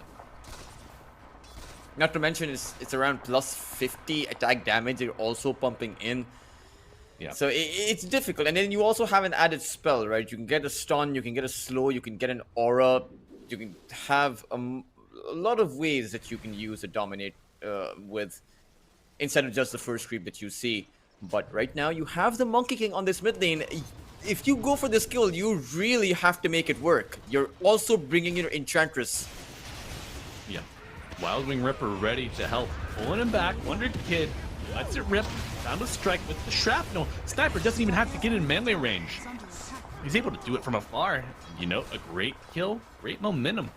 Movement from Chile. They are... Oh, they might lose their catapult here under the tier 1, depending on how the aggro gets manipulated. But Yanek... Oh, no. Okay, TP's... Okay, Yanek able to pressure the Lycan. Lycan TP's to the tier 2. So he's able to keep farming his jungle somewhat, but... The pressure is so real here from Peru. Radiant's bottom tower Oh is yeah, under all attack. 3 of these lanes, right? Even this top side is a bit awkward for the Magnus because there's really nothing you can do against that troll. Doesn't even want to be skewering him because the troll can just turn it around. But what I'm glad is that Chile, if they're able to pressure this mid laner, but things are about to turn for worse. Yeah, Peru's pressuring it here with the Flame Break, with the Solar Guardian crashing down. That's a dead sniper. And, you know, Enchantress had a tough start. Looking to maintain that difficulty going here. Oh, the Firefly does not tear down the tree. Yanek needs to flap those wings a little faster. Radiant's middle This tower time around, is under Peru are attack. even building up a stronger lead. And as the sniper, you absolutely cannot let anyone get near you because you know that Solar Guardian is going to be dropping down on top. And Chile need to buy some space for him, but they're struggling on all 3 lanes. You know, space is a commodity that you are not rich in. Dad gonna let the battle trance go as they invade for the Wisdom Shrine here at 7 minutes. Kezia gonna have to step through, but he dies to the axes. Monkey King sacrifices for nothing. BBQ trying to step up to the high ground, but that's a troll. And you already lost your Wisdom Shrine. He's gonna go for the TP away, canceling the assassinate. They changed their attention, changed their target. Michikito going for the TP out, but it will be interrupted by the ultimate. The kill going the way of Chile. You lose a couple. I think you lose your Batrider, you lose your Oracle, but you get the Wisdom Shrine. And your troll escapes. And you also... Oh, Toltrus, you have this information. You Oh know yeah, I where think the they're stats going to are. come soon. Oh, but Fatlong, perhaps a little overconfident, gives up the ghost to this BBQ sniper. Good job at getting the Shrine of Wisdom, but I think the death of Fat Lung there, he was the most farmed hero in the game, so I think the experience actually favors Chile now, despite of them losing their Magnus Dire earlier. are scanning. Still though, able to pressure over extensions from the side of Peru, but we've seen in that last game how Peru are able to consolidate themselves much better when they really set their minds to it. So that is going to be the big trial for Chile when that does happen. Yeah. Yeah, I mean, if you ask me Malibu, what do you think of when you think about Peru Dota here in Iesf? I think confidence, and I think timings, and sometimes confidence turns to overconfidence, but timings and the knowledge and the understanding of the game seems to be resolute throughout the experience of these Peruvian matches. Dire's middle tower See is under Yanek attack. looking to make a good example of that. Timing that with the lasso. Smoke Blade joining. That rider bringing the carry to his allies. Wonder Kid charging ahead. Will be back on claiming the bounty on Lycan. Not level 6 yet, and likely to lose his safe lane tower. Under attack. Tough break. It's for a level Chile. 6 Bat Rider versus a level 5 Lycan. It's a support Bat Rider who has more experience than the other side's carry. That is a disaster for Chile. Dire's top tower is under And honestly, Yeah. with a carry hero like the Lycan, it's not as if you have a lot of room to recover, right? It's not as if you're waiting for some huge power spike that as soon as you hit it, you will be able to turn the game around. This is the way that it's going to stay for Chile. Right, and it's like, oh great, I'm a Lycan, I want to run at people. Well, who the hell am I running at? There's a troll, there's a Leshrac, there's a Dawnbreaker, and a Bat Rider and an Oracle to save. So, unless you find one of these supports in no man's land, you are not really going to have any easy targets at all. 10-minute power rune. I really do hope that Chile, they think twice about contesting this. Wonder Kid raising his hands into the air. Gets the damage bottled up. So the enchant does not dispel the amplified damage. Wonder Kid holding on to it. Just maybe making a good read on that play. I'm glad that Chile didn't force the issue or try to contest the rune too hard. Because at least you have the information as to what rune Wonder Kid was able to grab. And now perhaps for the next 2 or so minutes, you should be playing careful. Wonder Kid, he doesn't even seem interested in going for some kills because he's just going to use the rune to farm, leaving the Oracle on the mid lane to grab himself some experience. So overall, all in all, it is going to be a bit of a static early game. BBQ even finds a kill on Yannick. All right. You like to see it. Yeah. Chile fighting back, edging their bets, and, you know, trying to mitigate their losses while getting another kill over to the sniper. And it's what they need to do, right? Because Yannick, or rather, the sniper, will be the one hero that holds this lineup together. He is your last line of defense. Oh, and Kezia needs a little bit of defense now. The Boundless Strike will buy some time. Can he get to the trees? Yes. Yes, he can. Dire's He's going for the tower Dom is too. under attack. On the Monkey King. Yep. This is we interesting. Saw this from 9 class on his Monkey King. And but what's interesting here though, Malibu, is that I don't really see Chile being in a capacity to actually push.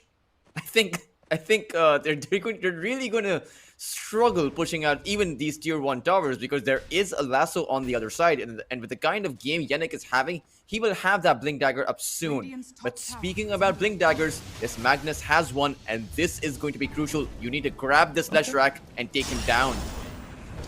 Yep, Magnus been relatively quiet, other than his death early on. And, you know, Enchantress Mum is the word for deer in the woods. You know, they've got some play potential now with the sniper, with the Magnus Blink, of course, and I think maybe the Helm Dom on the Monkey is a little less about pushing and more about just making space, giving information to your team. Oh no, his tree was cut. Kezia, no legs underneath of him to stand on. Falls to Wonder Kid. That's one way to give information, I suppose. It's but the good thing is the lasso is right now used, right? This is the best opportunity you will have to go for a kill.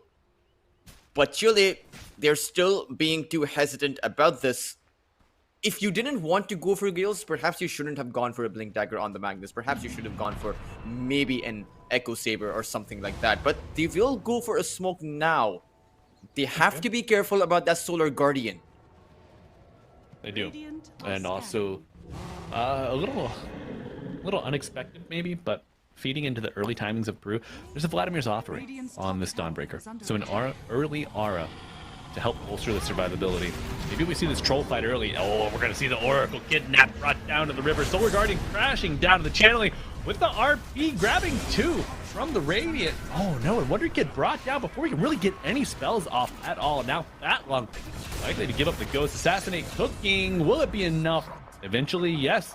And we see Shinide finally getting a little bit of life on this Lycan. Dire's middle tower is under A attack. huge set of kills being found. They may even find no, actually, the Magnus doesn't actually have any support beside him. Tower is under attack. Oh, Michikito, Mr. Panda, can you live? Yes is the answer. Peru didn't have their Leshrac inside of that Solar Guardian. I think he was a bit too overzealous with using it to support his Oracle. But he didn't really need to. The Oracle has that false promise, and with Chile not really having any stuns, there would not have been a way to take him down for the 8 seconds that the false promise lasts. So you could have held on to that one. You need to use your Solar Guardian to protect your cores, not your support. Yeah, an unlucky result here for Peru, but maybe we need to chalk it up to good coordination and a little bit of team cohesion here from Chile, making a nice little punishing play against Peru.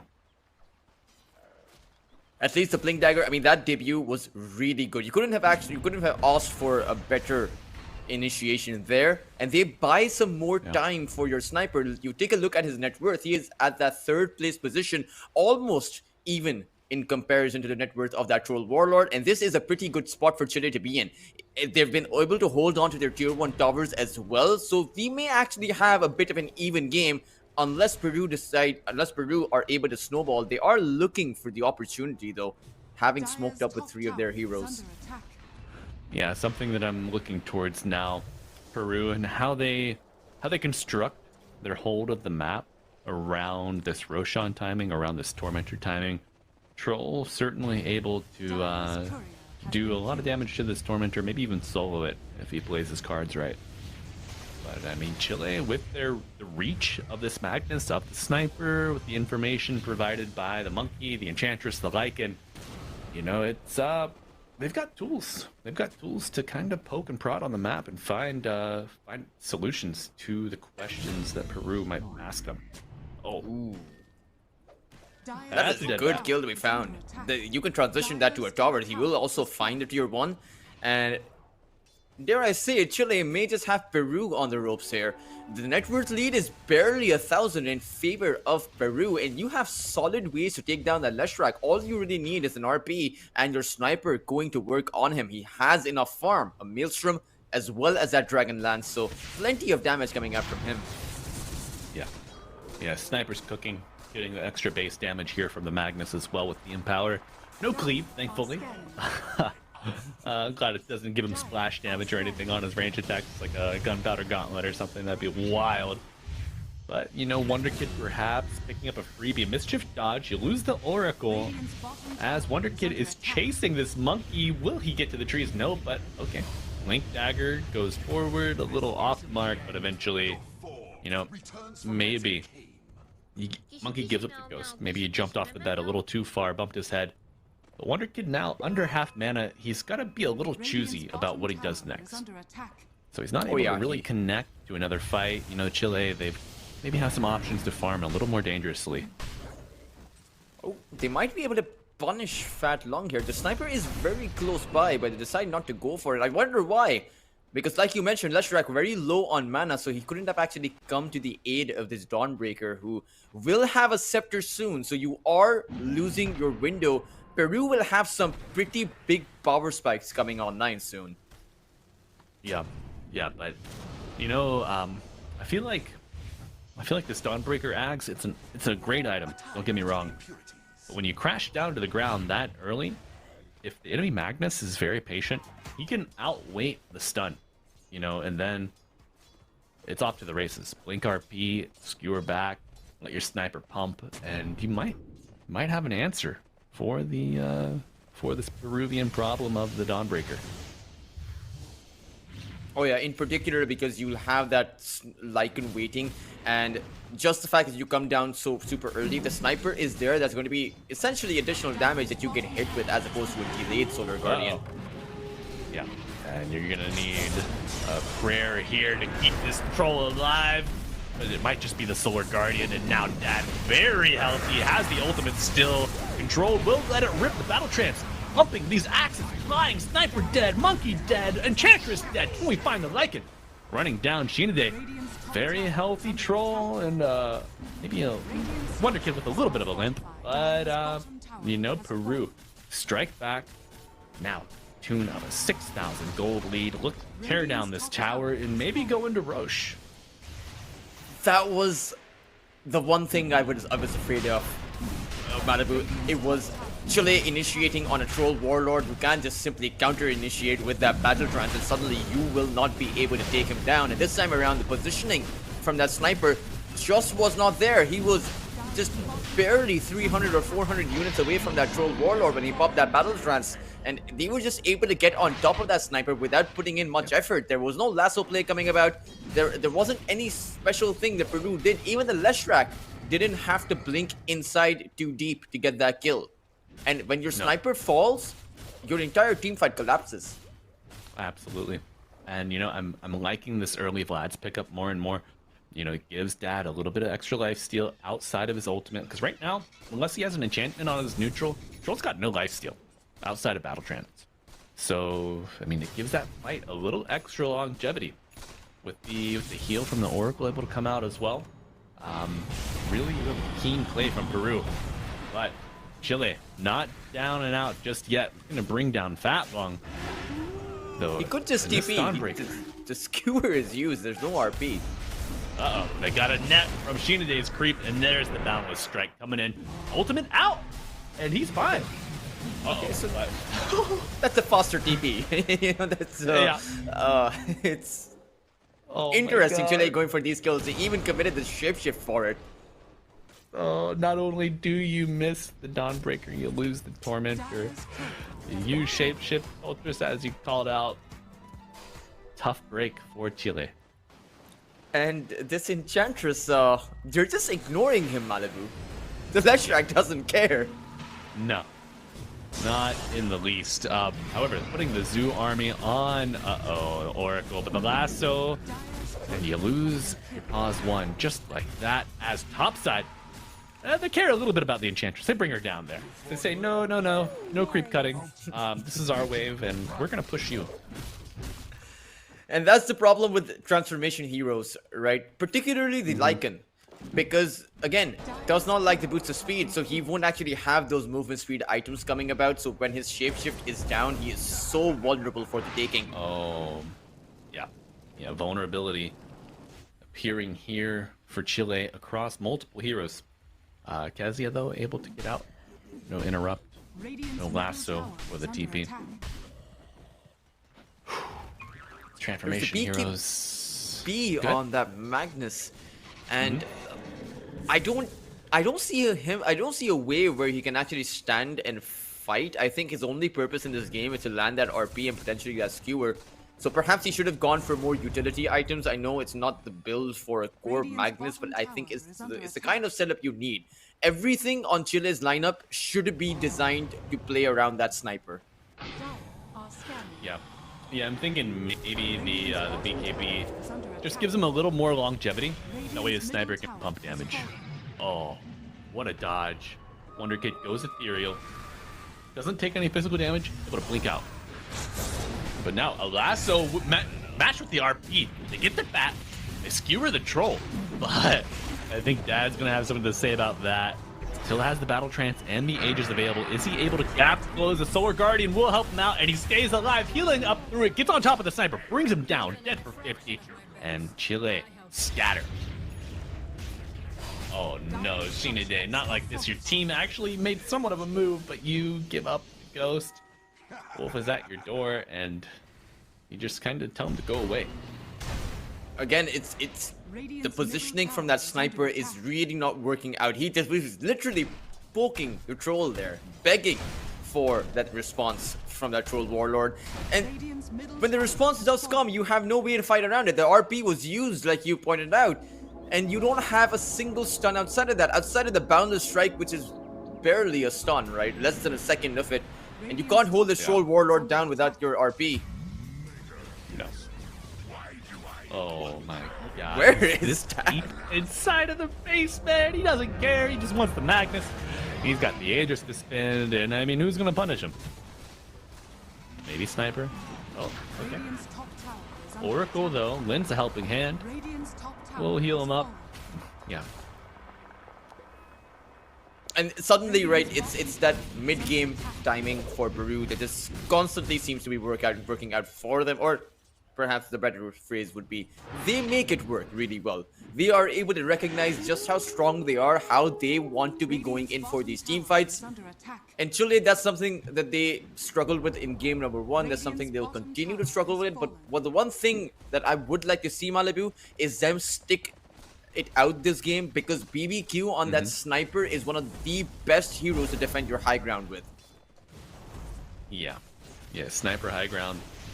Pretty dangerous. I do think they might have a nice answer from Peru. If you channel the Fortune's End, your sniper blinks.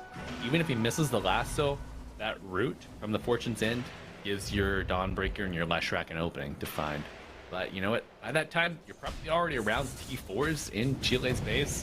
Then you've got the Magnus Skewer to play around. As we see, Siete, Skewer on command here, bringing back the troll, but he's going to pop the BKB, even gets rooted, hits the RP Sniper. Can you find the damage for Dad? Oh, Oracle, ready with the False Promise, Battle Trance to follow, and this Enchantress, it's deer meat for dinner, the lasso, and you found a little bit of a side of wolf here. The carry for the Radiant will fall. A double kill for Dad, and now Peru looking stronger than ever. Meanwhile, the Dawnbreaker is just farming, right? So you can tell that Peru, they're not really worried about their troll falling down. And again, the skewer play, the BKB being used, you need to make it work, but you need to go in on a better target. Uh-oh. Solar Guardian crashing down on the backline. Looks like he's in the fountain thanks to Siete, but that long, not too bad off. And a full fighting 5 available for Peru, as Monkey in the trees still has a couple of perches to pounce on. Losing your bottom lane of barracks. Healing rain coming down, washing away the damage that the Radiant has done, and the Dire Toltrus get a full lane, get a couple kills to boot, and they are out of there. The sniper doesn't have the damage to mount up a successful counter defense. I suppose what you are playing for is a multiple man ravage, but again, this Lycan, that ideally is a hero designed to take out the backlines, cannot just brute force his way through right from in front of Peru. We saw him run down the lane rather than going around Peru, and that's really not a play that's ever going to work out for you. Yeah, oh man, it's just not working out at all. I don't know, you need something on your sniper to punch through these defenses of Peru, but I don't know, man. I don't know. He is pretty farmed up, right? I mean, not as farmed as a troll, but he is the third most valuable hero on the map. And I think he went for a Hurricane Pike for that repositioning, but I think he just really needs to go for that all-out glass cannon kind of a build. Yeah. We do see Blay trying to contribute to the sniper damage. There's a pair of drums, or a set of drums, and the Solar Crest. So, you know, nice tools to throw into the mix for your sniper. Amplified damage up for Wonder Kid, and they know the Lycan is there. Yeah.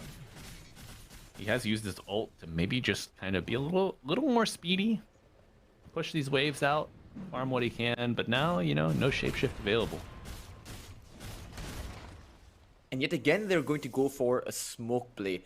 The good thing is they know that multiple heroes from Peru are over on their top side. So what Chile are going to do is they're going to go towards the bot lane and ideally try to catch some heroes out. But unfortunately, the Batrider has already made his exit. The Monkey King was not able to go for the chase to buy them the information that they really needed. But the Batrider, he's coming back in. Yep. Oh, okay. Not a bad little snack. Siete bringing it back, gets the kill, and that's a huge bounty from a pause. Look at over 1,000 gold. Uh-oh. Dad is here by himself. No way. All the Manta dodge. Dad is just styling on him. Toltrus. Yeah. Just daring them to make a play. And he has a Satanic, he has the Abyssal Blade as well, so this Troll Warlord can actually stop the skewer play himself if he wants to. Just, if you pre-click the Abyssal on that Magnus, so he'll actually get stunned up as soon as he blinks in for the skewer. Yeah, you gotta be careful here. It is like you're playing in a minefield if you are this Magnus. And you only got one chance. No respawns. Alright. 24k deficit. Sniper high ground. Will it be enough? Dad turning his attention and his axes to the barracks. Oh, and there's a beautiful lasso, but they do stop it with the Boundless, and Magnus dragging him right back in. False Promise buying some time. Will the heals be enough? That and the Solar Guardian coming in. That's my favorite band, and they bring down the Magnus. A buyback from the offlaner. But can you save? No. No is the answer. Middle barracks gone. That's the second lane. I hear an RP, but I don't see one. And I hear Wukong's as well. But we're looking at the like and follow this, and Dad's gonna get a double kill under the tier 4 towers. Wonder Kid joining the foray, and a buyback from Enchantress. A big Boundless stuns 3, but you are caught, you are Yuled, and you are dead. I said you're dead. Thank you, Fat Lung, for delivering that one. Peru unpunished. 5v3. Looks like they are gonna continue here. Joining Dad on the top side. Tier 3 tower dismantled. As the Dire turn their attention to the final set of barracks, will be done post-haste. Soldiers, you're against Megas. What do you do? I don't think there's anything left to do. Chile are just so far behind that there's really no chance of a comeback. They can't even push out the lanes, let alone take out the heroes of Peru. They get points for effort though, as they're really not going to be calling GG until the game is truly over, so they did give it their all. That's right. That's at least sportsmanship going their way. Yeah, Defense of the Ancient, baby. And you gotta get into our fountain if you want to kill us. And oh my god, you're in our fountain! You're taking out our sniper, you're taking out our leg, and you're monkey. Oh, the mitigation from Fat Lung with this Crimson Guard is magnificent. Everybody pulling their weight. Sheena Day calling GG finally. And it's a 30-minute win here in Game 2 for Peru. They sweep the series 2-0 and establish themselves at the top of the group. Oh yeah, I think as far as, because this is I think the last qualifiers for Iesf, so we will have all of the teams coming out. Peru seems to be, at least in my opinion, the strongest country participating overall. I wasn't there for the European one because the European qualifiers were actually a LAN that took place with a solid prize pool going their way as well. But I was there for Asia, for Africa, and now for Americas, and Peru certainly seemed to be the team to beat. Yeah, certainly. I mean, so Peru, one of our undefeated teams. We also have Brazil, 2-0. Played against Bolivia and Uruguay. Looking at America's A, we do, no, we have a 3-way tie in Group A. Colombia, Cuba, and Venezuela all going 2-1. And then Ecuador, actually, so in Group B, or Group A, B, sorry, there are 4 pools of play, or teams. Canada, they did forfeit a match to Ecuador. I believe some of their players were playing in some other qualifiers. So Canada will get a playoffs berth. They are 1-1. And you know, interesting to see how that NA squad would do. But yeah, Soldiers, I think you said it best. I believe that Peru are the team to beat here in the Americas. It'll be interesting to see how the matchup with Bolivia goes, because sure, Bolivia lost to Brazil, but Bolivia's do certainly seem to have some good players going their way, right? Oscar, Michael, who was a former player for Edge Esports, and as well as some of these other players, F Young as well, I've costed him.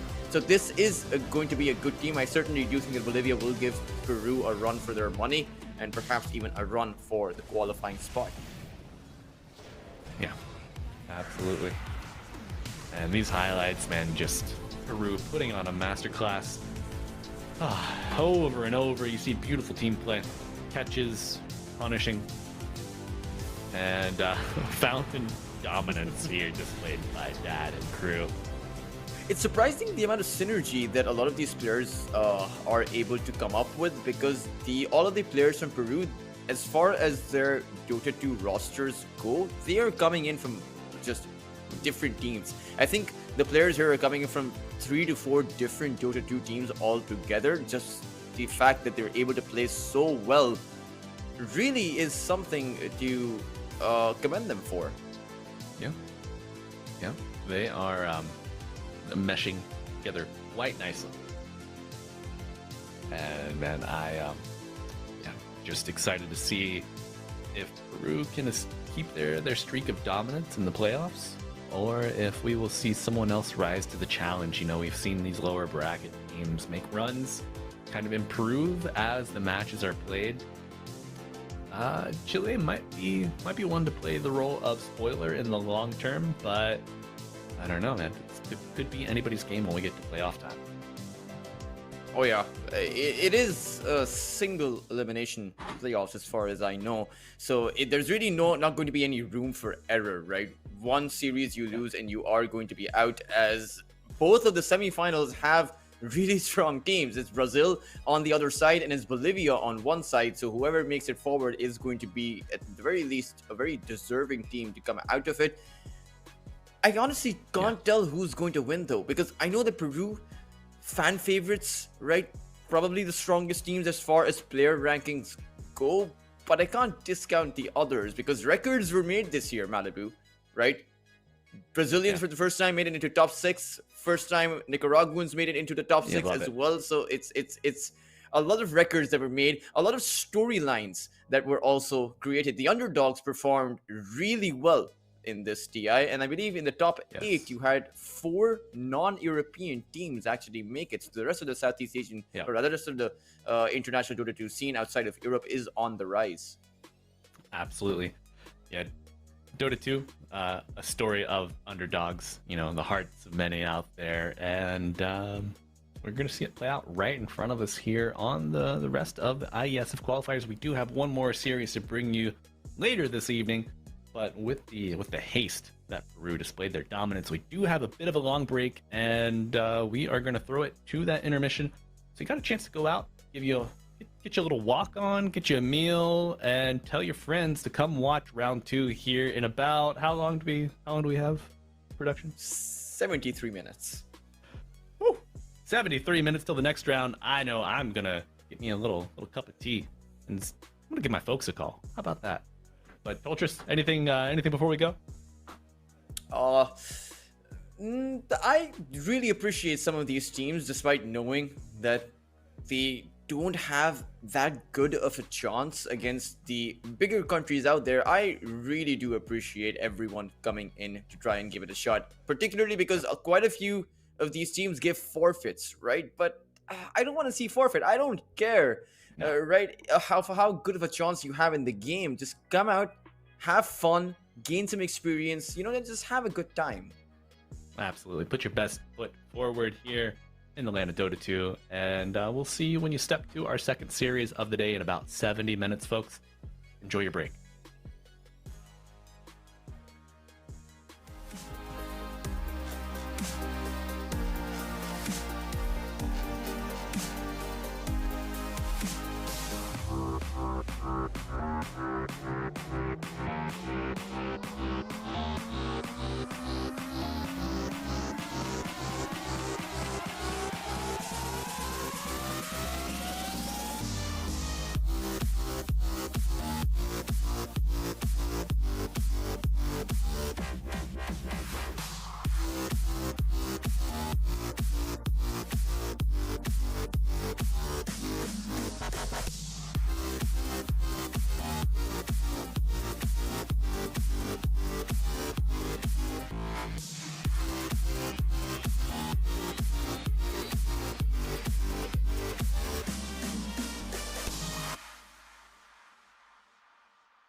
Hello, and welcome back, Dota 2 fans. It's just me, your boy Malibu Jesus Toltris. He stepped out for a little bit, and we're waiting on him to get back to us. I know our bald brother will be back very soon, but for now, it's just me. And we have a doozy. We are now going into the playoffs, so it's a single limb, and you gotta win if you want to get to the World Championships here for Iesf, and we have none other than Brazil versus Argentina coming at you very soon. I know we have our lobby up already. We've got, I think, 6 out of 10 players with a couple more inbound, hopefully. Always hate to see a forfeit, and you'd think that people would show up for the playoffs. So I know that that's going to be starting underway soon. But man, we looking forward to this one. I know Brazil, they won their first match against Bolivia that went to a full 3-game series. They did have a forfeit that they were the benefactor of versus one of the other teams in the pool. I believe it was Guatemala. No, Guatemala is in another pool. But let's take a look. Do we have a graphic for our playoff bracket production?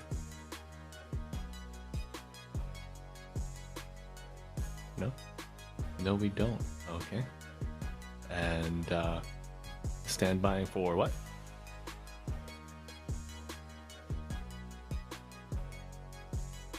There we go. This is our versus screen today. Yeah. We've got Argentina versus Brazil, as mentioned.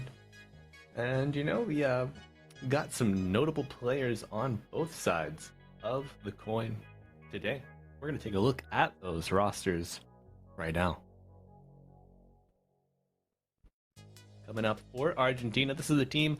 If you were tuned in yesterday to our stream, you saw yesterday that went against Peru, the powerhouse team. But we've got Valenci, Shifu, Hermit, Dachike, and Iroha. So Hermit and Shifu, probably the most notable players on this roster for me.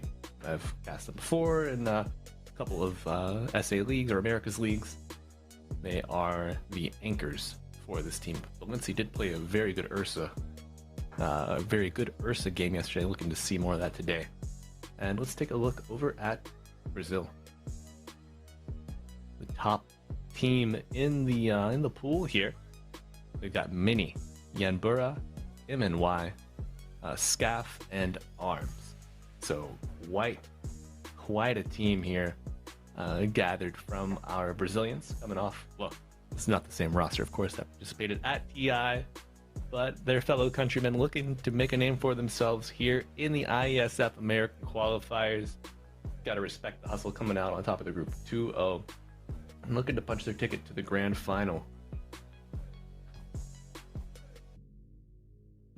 Mini. See, they did take their game against Bolivia to a full 3-game series. They lost the first match, won the second and the third games. They had such picks like they had to kind of go, oh, look who it is, Mr. Toltras. Welcome. How are you, sir? I am doing good. Hopefully excited for the next matchup, as I believe we're going to take a bit of a break from Peru, and I think we have Brazil playing Malibu. You went to Brazil, if I remember. Yes, sir. I spent about a year total in Brazil. It was a very good time. I studied at 2 universities, UDESC and UFG. One's in Goiânia, which is like the interior of the country, and then UDESC is on the southeast coast, down in Florianopolis. Played a little bit of Dota when I was down there. It was a good time. Went to some LAN cafes, had fun. But I was there to study, so we had to focus on that. But absolutely loved my time in Brazil, which is partially like why I'm so interested and attracted to the IESF.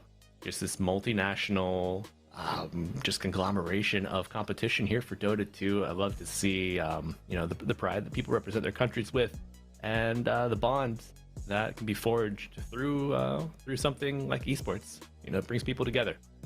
Oh yeah, that's one thing I think I really like about esports over everything else is, across the computer screen, differences really seem to melt. It's just two people, or rather five people in a Dota game, just coming together to have a bit of fun. That's lovely. Absolutely. You know what? Everybody can feed, regardless of your country of origin. And I've perfected the art of it, I know. Not to brag about it, but you need a feeder, I'm your guy. Just give me a call. But yeah, behind the keyboard, we are all the same. And that's a beautiful thing, Toltris. And you know what? I wish we had one more player behind their keyboard. That way we could go ahead and get this draft started. Have you been following Argentina or Brazil through this I believe qualifier very much? I saw again. I had some of my own costs to cover, but I saw a bit of Brazil, and again, right, top 6 for the first time that a few players from Brazil made it into the top 6 for TI. So certainly, again, a region that is on the up and up. Obviously, has had its rivalry as well with Peru in the Dota 2 scene. But I'm excited for that region. I mean, they are at the top of their groups, I believe, as they seem to be doing pretty well. But we will have that head-to-head irrespective, right? Because it is a single stage, so that second round, the finals in South America, will be most likely Peru making it there. But then you might actually have Brazil also making it there, as these two teams are currently undefeated. Yep. Yeah, it would be nice to see. I know. Brazil, maybe the most off-meta thing that they've played, and I say off-meta, but it's a Skywrath. There was a lot of chatter around this hero, playing off of the new shard with the change to the Mystic Flare and his bolt primarily, and then being able to trade efficiently with the magic barrier that you get from your Q, your arcane bolt, is quite a strong boon for the hero. And I know they played the Nature's Prophet as well. They did try to run... they ran the Bristle in the offlane in their first match against Bolivia. They did lose that. So I'm not sure if we'll see old Bristleback come back. But a team with a lot of tricks up their sleeves. And Argentina did lose their series yesterday against Peru, so maybe they got knocked down. Maybe this Argentinian team is a little stronger and just kind of got knocked down by the powerhouse, the other side of the bracket. We will have to see. I mean, you do have Hermit on the side of Argentina. He is a pretty good position 3 player, very recognizable, right? But no one else apart from him. Meanwhile, Brazil certainly do have a lot of players that have those verified Wikipedias and just overall have played more consistent games in their groups, right? The Argentinian squad is definitely more of a convincing win than taking a few games off of Chile, even though I did like Chile, right? But there's certainly no comparison between Argentina and Chile, so it does seem like Brazil will have their work cut out for them. I would be surprised if it's going to be a 2-0. I do expect it to go to that third game, but of course that's something that only time will tell. But again, you were talking about the draft, and the Skywrath Mage again is one of those heroes that is now creeping up more in the meta. I'd say a lot of these heroes are. I think that pro players are realizing that the carry hero pool is now back to what it was, where just about every carry works. Juggernaut less so. I would say. Oh no! But no. I even listen. I commented over Medusa versus the Juggernaut just today, and it did not work out for the Juggernaut. No, it's imagine that. I see Juggernaut in my dreams now, Malibu. It just won't go. The blade form boy himself, slashing and dashing his way through to a Lotus Orb or an Outworld Staff. You hate to see it, but we do have a successful lobby finally launched. No PC failure this time, and maybe we'll see a Jug. Maybe we'll see a Medusa. Who knows? Let's cook. Let's see what these two teams are cooking as the bands come out. Melee brawlers taken out early. No Sand King, no Monkey, no Dawn. Heroes that we have seen today. No pause ban, you know. So, but I mean, I suppose you're not really looking to ban that one out. It was a player-specific ban they used, but these are a lot of offlane heroes being banned up. 5 No one seconds really remaining. prioritizing mid lane heroes here. Uh, the first pick will be very interesting to see when it does come out. I do expect a mid lane hero to be picked up as the first space. Maybe a Queen of Lane, maybe a Puck between both of these two sides. Yeah, we haven't seen any Queen of Pain yet today. Kind of surprised to see that. I think she may have been banned out one match, but strong hero, and with how active these teams have been playing across the past couple Radiant days, I'm team ban. quite surprised to see Dire that. team ban. Brazil did run a Conka mid, which that speaks to my heart. 10 I love that. seconds remaining. The old Dire team slasher days. I remember the Radiant Chronosphere team pick. into healing salve. I love the slasher videos, honestly. But we will have a bit of the zoo meta. We saw the Lycan, just how successful it was Okay. for Peru in game number 1, less so for the side of Chile. 10 But seconds remaining. it was a carry Lycan, and I think the carry Lycan does feel a bit out of place, Dire which team for me suggests that Brazil should be running the offlane Lycan like they're supposed to. Meanwhile, Argentina, they will actually Dire pick up a team Tusk, ban. and really don't like a first pick Tusk. I don't think the hero is as strong to deserve that first pick, because you're giving up a lot of picks that you would have otherwise been able to come out with. And right now, Brazil, you can go for that disruptor if you want to. 10 seconds remaining. Yeah. A lot of picks can punish this Tusk, to say the least. Disruptor, 5 top seconds of the list. remaining. I mean, anybody with circles, really. I love playing with Clockwork into it. Tusk, Radiant team Puck ban. still. Oh nope. Brazil banned that out. So no punishment there from the Puck. But I mean, there are some good lane pairings for the Tusk that you can run. Of course, the Gyrocopter seems to be top of the list for me. A little 10 flexibility seconds between drinking remaining. buddies Radiant and team tag team, of course. Dire team Interesting that they take out this Slaughter. Normally, I don't really see this hero being banned out all that much. Perhaps they're worried about the debuff armor, or rather the armor reduction on the dominated creep. But the Slaughter just scales up really bad. I doesn't offer all that much into the mid to 10 late game. seconds remaining. But it's two supports being picked up by Argentina, unless you want to run a Snapfire as a core. I know that you mentioned that we had a Snapfire core on the position 3 yesterday, but would be risky to have it here in, I would say, a peer-to-peer matchup. Yeah, I do know that Hermit on Team Argentina runs the Slardar in the off lane. He plays it quite successfully too. It's one of I think it's his 4th most played hero this year. Like a 55% win rate. So with the minus armor in tow, the extra physical damage from tag team certainly could be problematic. We're seeing the prevalence of little Shredder on Snapfire picked up as well. That compounds with the damage on Slithering Crush, on Bash. So, just eliminating that early synergy that you can find, maybe giving yourself a chance in the safe lane. Also, so if I'm thinking about protecting my mid lane picks, Dire the Puck team ban, the Slardar ban, Radiant I'm wondering if there's a mid laner that's perhaps vulnerable to both of these. Oh, again, two supports being picked up with the one Pogda, and does offer a bit of pushing potential coming in from the side of Brazil. 10 It's seconds remaining. I don't know. It's a Zoom meta that Brazil are playing with. Argentina 5 do seconds have remaining. a bit of anti-push, right? The Snapfire does offer that at the back of the Mortimers. We even seen Earthshakers just pop the Echo Slam to counter at that push. That won't be available for the side for Argentina. But it's time to pick a core, guys. It's time to decide whether or not you want to run the core Snapfire or not. Yeah.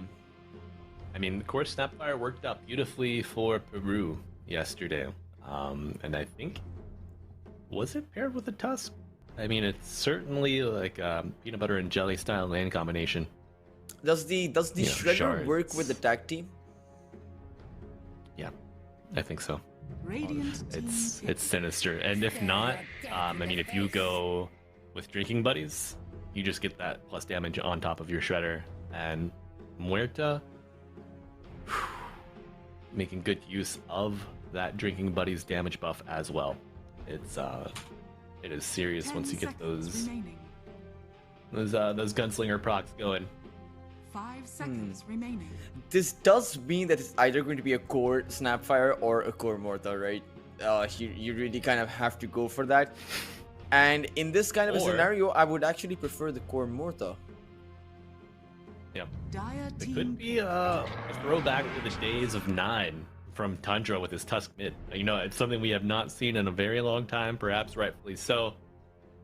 Also, Gunner ran that in the mid lane too. I called him out for it. Well, we did Yeah, see Gunner- a core Gunner Mortar, did- though, in 10 TI as well. seconds remaining. Sumail played Yes. that one on that mid lane, so I mean, it does come offering True. a lot of damage. So again, could go both ways. Core Tusk, like you mentioned, although does the core Tusk scale all that well? No, that's probably why it's not picked anymore. I But, have always I really clicked liked the whenever- football play though, the walrus kick, right? I just simply think the walrus kick is a great ability to have. You just need to back it up with some damage and you're all good there. But Brazil will pick up an Ember Spirit. This lineup is very squishy and not a lot of front line apart from that Yes. Lycan. And I don't even particularly consider Lycan to be a solid frontliner. He's more like a backliner, right? He's more chasing your supports out there rather than soaking 10 up damage. seconds remaining. So who's really going to do that? Meanwhile, on the other side, you have a Centaur, seconds plenty remaining. of damage that can be soaked up by him, as well as a natural aura builder to create that pipe, create that Crimson Guard against the side of Brazil. Yeah, we saw the Ember Spirit yesterday team played back. twice by Argentina, and it was not good. The hero just doesn't really. I feel like he doesn't offer a lot these days. It's in a bit of a dead spot. I would rather see a Void Spirit, honestly. Maybe not picked into this lineup, but if I had to pick one of the 10 two, seconds probably not going to be an remaining. Ember. Yeah, I think 5 the seconds remaining. Soldiers. I think the Argentinian draft is looking a little more solid here. I do like to save, terrorize, the decrep, the heal. You have some outplay potential, but we saw time and time again in yesterday's matches, Centaur Warrunner with the cart saves there were on point. Yeah, it's even though you have saves on Brazil, there's just so much 10 disable seconds coming in remaining. from the side of Argentina, as well as so much interrupt. And 5 seconds for this remaining. Pugna, can he actually get his life drain off? It really doesn't seem like it. There are 4 heroes that can interrupt the life drain. Not to mention, there are going to be Mortimers flying in on top of you, and you have no hero Yeah. outside of that Ember that can actually disable the Mortimers. And even for the Ember, it's such a risky play, and it's such a wasteful. You're going to be wasting your resources if you have to be going in with those remnants just to be disabling that ultimate. Yeah, maybe you get lucky with a Dark Willow Terrorize or a Helm Dom Centaur from Lycan or a Prowler once you have the Overlord. But perhaps Dolchus, this Ursa Warrior, is maybe seconds the remaining. hero that could tie it together for them. You mentioned, 5 Brazil seconds otherwise had a squishy lineup. Ursa, very durable. That Enrage certainly helped him survive. But we visited the silence of the Muerta with the range control of the dead shot. I mean, one thing Ursa does not like to play against is silence. Oh yeah, and also Could just complicate. no way to break through the whale once it comes out from the Morta, right? Morta is a great hero against glass cannon type builders like the Ursa, or not glass cannon because again durable like you mentioned, but just heavy amounts of physical damage coming out from the Ursa, right? So the Morta will have a pretty good time. Not to mention there's not really a whole lot of AoE damage coming out from the side of Brazil. In fact, they only have about one spell for that damage, and that is that Pugna. I am not sure if the Bedlam goes through that pierce the wheel to the ultimate of the Morta. I believe Bedlam is magical damage, so it should. I'll double check. Real quick. We got You Bedlam. may Yeah, now Bedlam's select magical, your heroes. so it should affect should affect Muerta during Pierce the Veil, but I mean, if you're gonna hit Muerta with Bedlam, you gotta be in pretty much melee range. And if you don't have Shadow Realm ready, that Muerta is gonna tear you apart on this support Dark Willow. But you know what? The final pick is on the board. We have Shifu in his mid Pango, Hermit, the off lane, Centaur, Valencia on the carry, Muerta, Ungato. I think, let's see, Mr. Gato, where are you playing? I think it's. You know what? They change all of their names and never match up on Wikipedia. We'll figure it out once we get in game. Ungato is registered as an offlane player, but then you have Hermit, who is also registered as their offlane player. So it may just end up being a Snapfire as a support. Yeah. Yep. It is. But I mean, overall, taking a look at these lineups, Malibu, I do think that Argentina are quite stronger. I mean, they really seem to have everything built up for them. Plenty of interrupt to make sure that this Ursa can't dish out the damage, and then you have so many stuns available, so much control. Team fighting is great on their side. The only thing that's really missing is that early game push coming in. Their tower push is actually practically non-existent in their lineup. It's just a team fight. It's just 5 heroes that team fight really well. Yeah, absolutely. And so I think this is going to be a story between the two teams of who wins the lanes. You know, if Brazil are able to survive the laning stage, I think they might have a case to make for the mid game. But if not, I could foresee an Argentinian steamrolling coming out the way of Brazil. But we got game 1 between Argentina and Brazil, two of the stronger teams in South America. Dr. Toltris and myself, Malibu Jesus, to bring you the action. And I know we are excited to get started with our second series of the day here at the Iesf American Qualifiers. We'll see who will punch their ticket to the Group B Grand Final. Ooh, this is You got any predictions, brother? Look at this crazy smoke. Yeah, that's actually what I wanted to point out. Predictions, I don't know. Perhaps I'll give one prediction. Perhaps this will go to a game number 3. That's more of a non-prediction than it is a prediction, but you know, there's not a lot of information available on some of these players. Yeah. Some might see it as a cop-out, but you know what? I'll give it to you. Brazil took it to against Bolivia. I could see Argentina sticking in there. They played well against Peru yesterday. Almost took a game off them. So let's go. And you know what, man? I really don't like this Ember, even though he's able to slide a fist, steal the bounty. Commend. Yeah, that is a bit of a nice play. Bounty room. But yeah, 3 bounty rooms at the end of the day, that is about 400 of a net worth swing. 200 gold you directly get, and 200 you take away from the other side because they're not able to get it. But nice little play. We'll need to make plenty of those plays. And I mean, if it's anyone that does well with those nice little mini plays you make, it's the Spirit Hero, right? The Ember, yes. A playmaking hero, coming in from what is supposed to be a playmaking mid laner. Can we take a look bottom? They are sending 3 heroes bot for the side of Argentina. They did this yesterday and got first blood off of it. And they're going to do it again today. Scazinho falls to the early tri lane of Argentina. Good early game kill. I mean, sometimes you see a lot of teams come out with this and they're able to grab the kill. The only drawback is that your offlaner ends up suffering because your support has to come in from the gate, but that shouldn't be anything all that significant. You were able to grab up that first blood, and about 400 gold is going to be infused into your team. Certainly negates the fact that you lost the bounty room. Yeah, absolutely. But the early offlane suffering, you know, denies aren't as punishing as they once were. But when Ursa gets 4 denies on the first wave, it's a little frown coming out for Hermit here. Now, was a bit questionable about the Decrepify level 1 for Pugna. You know what, if you can mess with the CS... Oh, wait. Just look at this. Even though Scazinho gets first blooded, dies early on, he still gets almost full experience here on lane. Oh, man. Yeah. And the fact that your Ursa is now level 2, he has a level advantage over the Centaur is pretty insane. Now, this lane for the Ursa is not all that great because you have two stunners on the other side. Ursa, every time he's gonna dish out a hit on Hermit, he's gonna be eating that retaliate.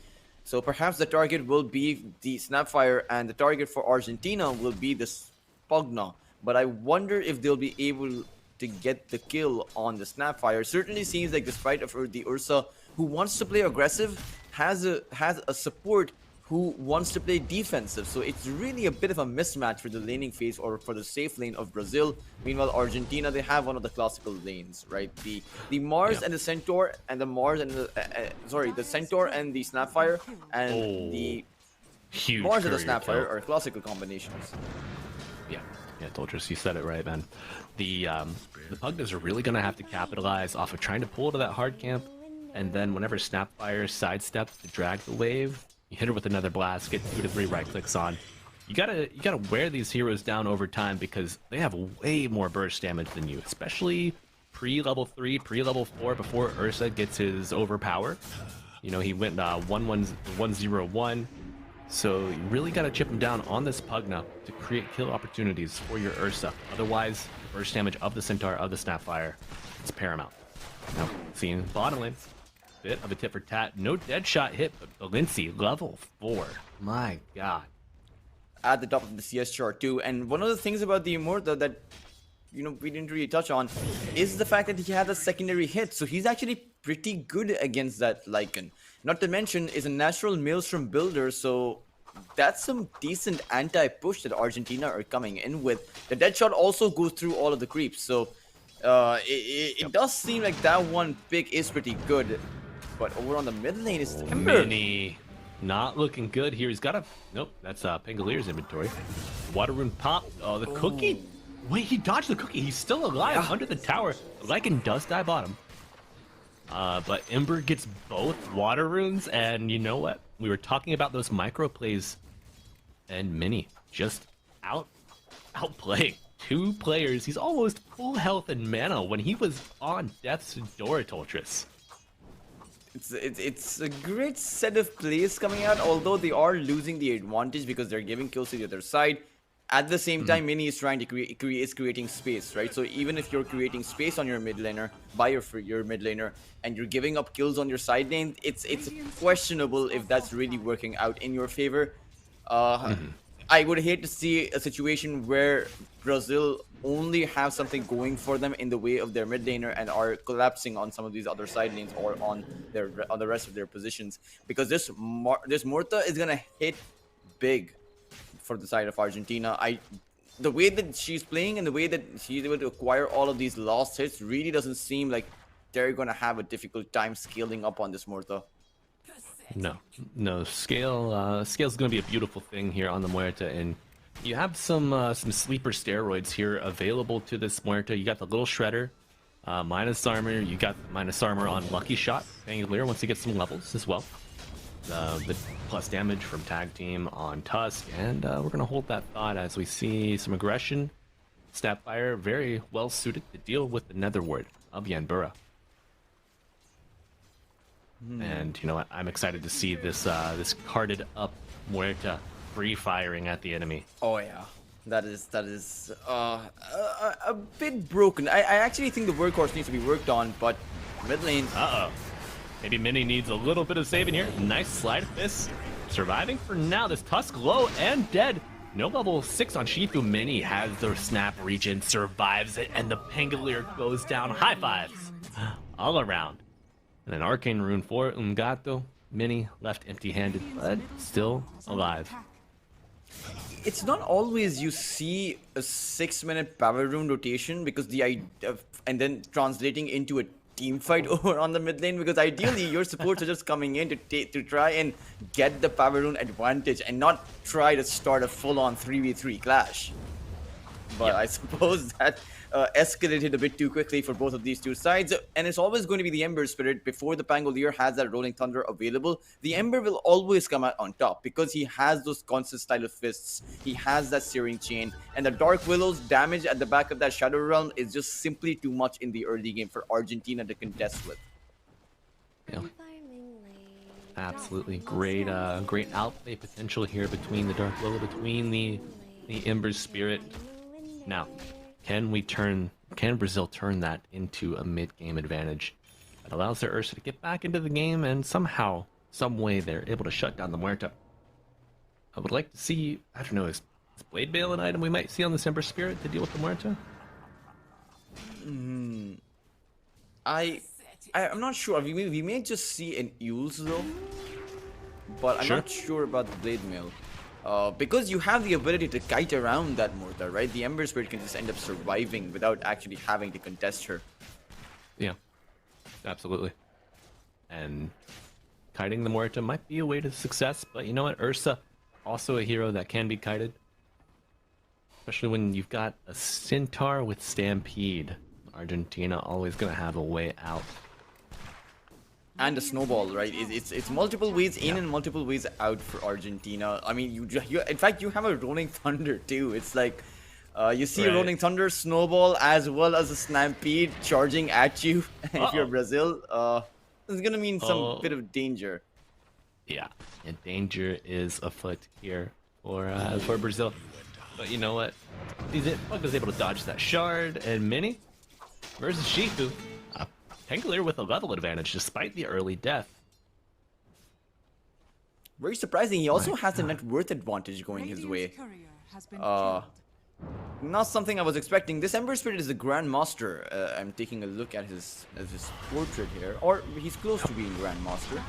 Oh, and seeing some masterful marksmanship here on the bottom side of the map. Muerta gonna get a kill on Pugna and the courier, throwing a tip his way. Says thanks for the charity. Dire's middle tower is under attack. Pretty well done by him. I mean, it's again, I'm a bit worried about Brazil because Argentina seemed to have a hero that perhaps they were not expecting. The Morta is just simply does too well in this kind of a matchup, and now is even going to be rotating towards the top side. Great movement coming out here from Argentina as the Ursa suffering under his own tier 1 tower, rolling thunder with the stampede and run away, and Valencia arriving. No help for the pause 1. Yanbura forced to flee. Looks like he might get out, but that is a kill on your top net worth hero. Now 600 gold behind Valencia and your tier 1 tower being dismantled brick by brick right in front of you. Bottom tower is under attack. And this is what you see with top tier teams, right? Is that carry rotating through the twin gate to take down a tier 1 tower early on and then going back to their own lane to farm up. Dire's top tower That has is fallen. that is perhaps the most consistent play a carry makes within that 10-minute mark from a tier 1 team. Yeah, they take that tower, they come back, they farm up, they defend their own tower too. We see Hermit, also he had TP'd down to defend this tower, it's still quite healthy. Oh no, Ghost dies again. Ooh. Doesn't have his Brazil- enrage for about 10 seconds, so needs to be really careful. At the same time, Brazil want to go in, but they're realizing that taking down the Centaur is a bit hard. Yeah, shapeshift coming in from Scafzinho, while Yanbura looking for the... Oh, okay, they get it. Tusk dead with the slide of fist, Mini leading the charge, and that's going to be both supports for Argentina falling, and now they still have their catapult alive from about 40 seconds ago, and with the zoo, Brazil claiming a tower of their own. Overall, 1-for-1. Radiant's bottom tower Great set of kills being found by Brazil as they finally fight back. The lead was staggering in favor of Argentina because you did lose Ghost, and you need to constantly make these kinds of plays. I'm just not sure how you can consistently get them at the back of that shapeshift because the movement is going to start coming out in favor of Argentina, and I think they're also going to realize that they should save their stampede to be able to get them out of those tricky positions. You can't simply give too many of those skills away. Yeah. Oh, Mini able to dodge, but Rolling Thunder coming out with the kisses. The kisses will not be so long reaching, and dodging the physical damage with the crap, man. What a play. Yanbura just helping out his mid laner. Both teams sensing a bit of kill potential there. I mean, Argentina saw the fact that the Ember Spirit had no mana, they wanted to go in, but now Brazil want to punish. Uh-oh.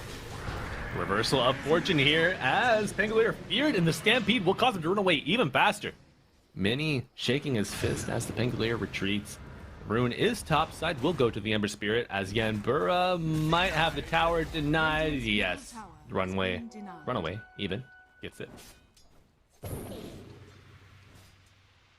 These two teams are pretty close in parity. I mean, you can tell by the way that, first of all, the kill feed, it's only 9 kills in, and second, it's these skirmishes are so close with neither side actually willing to fully commit. But one side, Brazil, is coming out ahead in terms of towers, and that's where Argentina needs to go for kind of a push back. You have a stronger team fighting lineup, so perhaps you should go for team fights. The double croaker stun. Oh, it's beautiful. Yeah. Getting that tower score even would help limit the space that Ursa has safely to farm and give you a little bit of that net worth boost. You are 700 ahead, despite being one tower behind and 1 kill behind. So they're doing something right. Is Hermit going for a Radiance after his Blade Mail? He has a Sacred Relic queued up.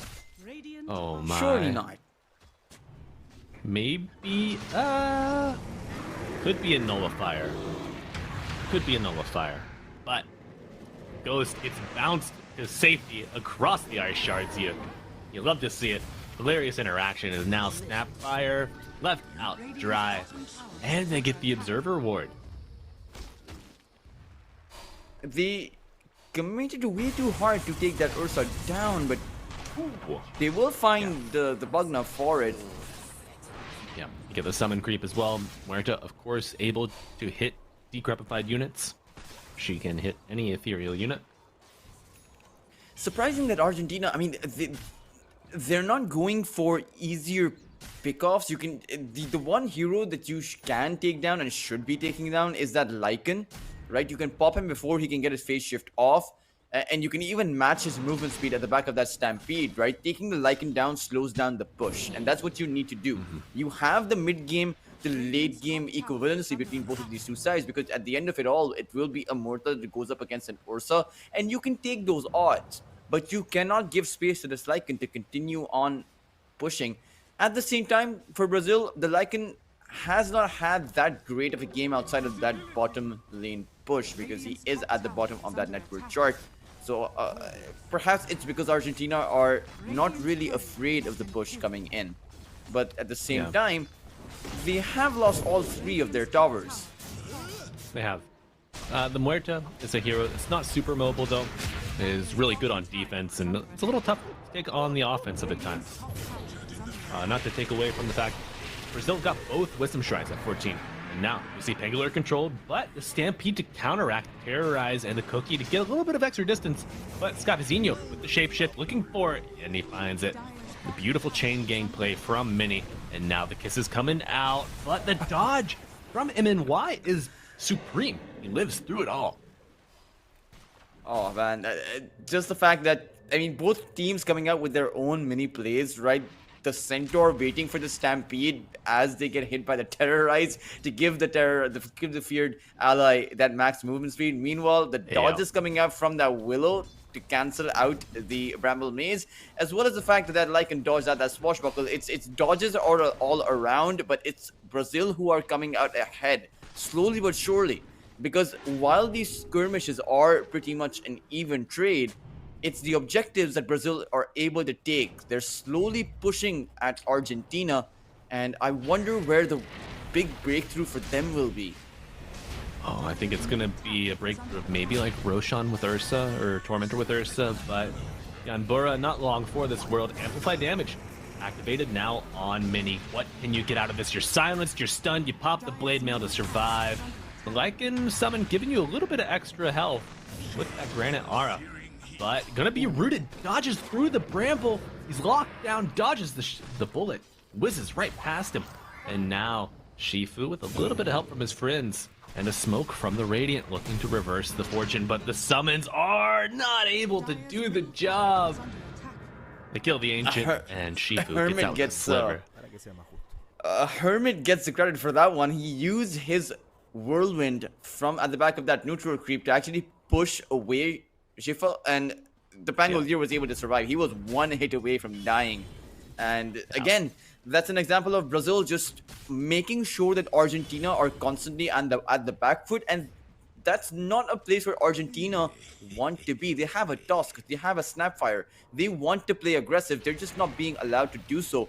At the same time, their carry is actually pretty far ahead compared to the Ursa. At least for now, the Battle Fury will mean the Ursa's farm accelerates, and there may come a point where Brazil at the back of their Ursa are going to be significantly ahead depending on how many kills they can come out once that Blink Dagger comes out. But for now, Argentina, not in danger, but we are approaching dangerous territory. Yeah, the game could break either way, given in its current state. I think a large part of the early net worth lead for the Muerta, in comparison to the Ursa, was that twin gate move that you said that these top tier teams we see doing regularly, every match. But Stampede brings down the Pugga, looking to equal the score. Ursa coming mid. That's interesting. Interesting TP as the Snapfire. Will he fall to many? No. Fakes out. Hoof stomp. Oh, but there's an ancient black dragon that's chasing after There him. is. Won't There be. The is. shards will come out from the Tusk. But Yeah. pushback, it's constantly, it's Brazil making sure that Argentina have to be on their toes. At the same time, Argentina aren't really falling for this, right? Not in a big way. They're not committing their huge damage dealer. They're leaving their carry to farm, telling themselves that they will be holding on to this game while the Morta can farm up, and then the Morta can later carry the game for them. Whether or not that happens, I'm not entirely convinced about this. I know the damage output of the Morta is one of the highest in the game possible, as far as carries go.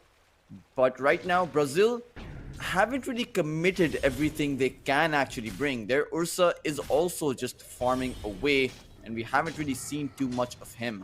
But when he joins the fight, the Pangolier, the Tusk, the Snapfire, they're going to be food. Yeah, but one thing I'm worried about, you're not really able to touch this Muerta during the Pierce the Veil at all. I mean, you've got the Life Drain and you've got Terrorize. So once Muerta gets a BKB, I really don't know how you touch her. That's probably the critical timing for Argentina. Hurricane Pike plus BKB, that way you have the tools to kite out the Lycan, kite out the Ursa, and really just make yourself impervious. If they can manage that while maintaining Roshan on the map and not letting Brazil take a Tormentor right at 20, which, I mean, we see both teams with their pre-20 minute smoke happening here, Argentina might be able to break this stalemate.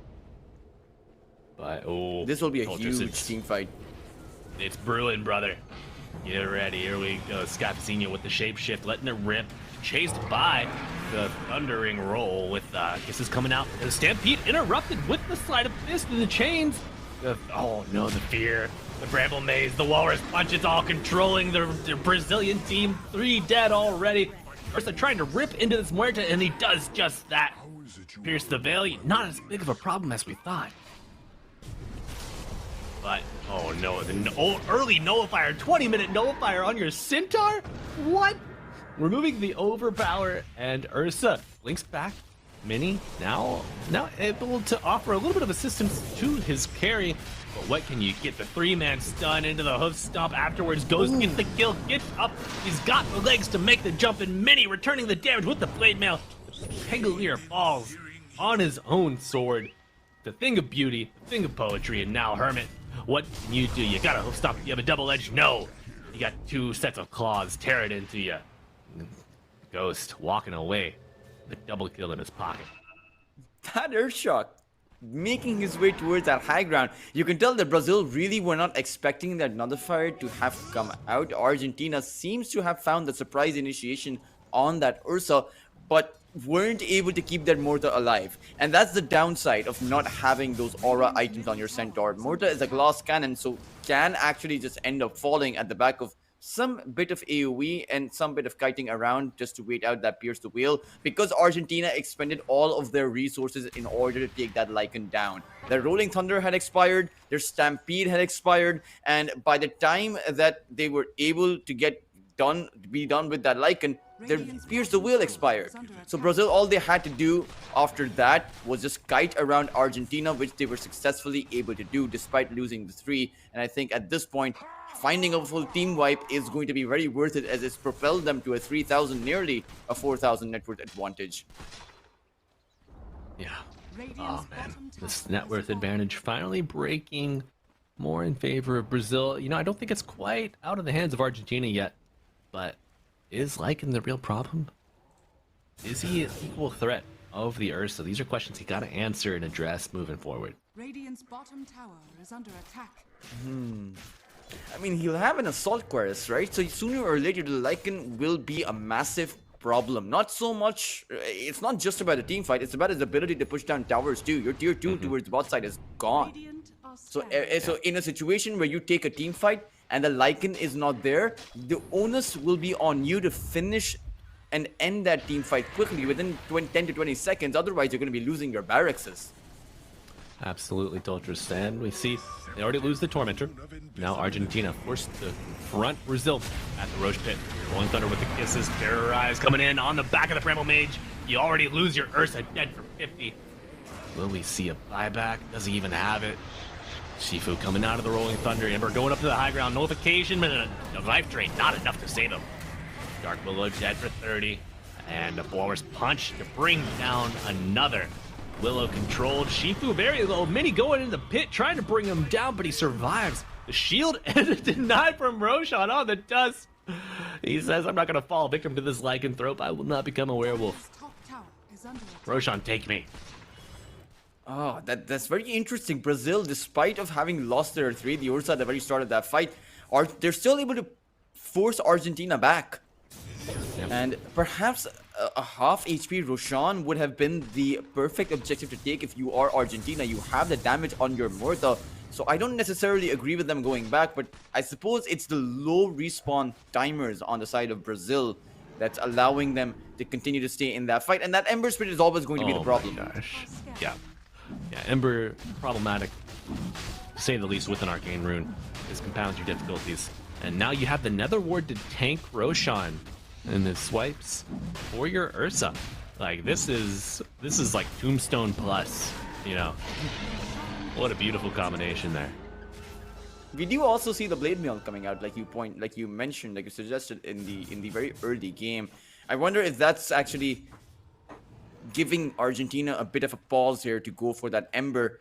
But now that Brazil have the Aegis, perhaps they will make more solid moves around the map. Maybe even use this to push high ground because they have the opportunity. I don't think they will push the high ground per se. I just think that there is a chance for that to happen. They certainly must be thinking about this somewhere in the back of their minds. Radiant's middle tower is Yeah, under I think attack. you're gonna see maybe like a 4-person death ball while Lycan pushes the off lane. But between Lycan with this, the Frost Troll and the Pugna, oh man, these tier 2 towers are gonna go down quickly. And he'll just move on towards that bot lane. This is Argentina doesn't have any way to push because they're constantly just being forced to move around. Brazil, their Ember Spirit Mini has them on their feet constantly. And that's what we've been seeing for the past 20 minutes. Yep. While Pugna taken off of his own feet, this poor guy, he has been the sacrificial lamb for Brazil. And you know what, Mini, I'm an Ember Spirit doubter, but I'm a Mini believer. I do think the Ember is one of the better spirits as far as scaling goes, right? I think the Storm is the best as far as scaling is concerned, but the Ember is a close second. Just when you eventually have that scepter, there's so many remnant charges, the speed of the remnants is also increased. Nearly impossible to shut down the Ember unless you have a hex up, for example. But not a lot of heroes that can create that hex. The only one that can is perhaps that Centaur. Easily create the hex, of course. So Snapfire can get it, but it's going to be at least 40 plus minutes before he does. Yeah, I could see like a Basher on the Pangolier being somewhat problematic for the Ember. You know, maybe you catch him off guard first time.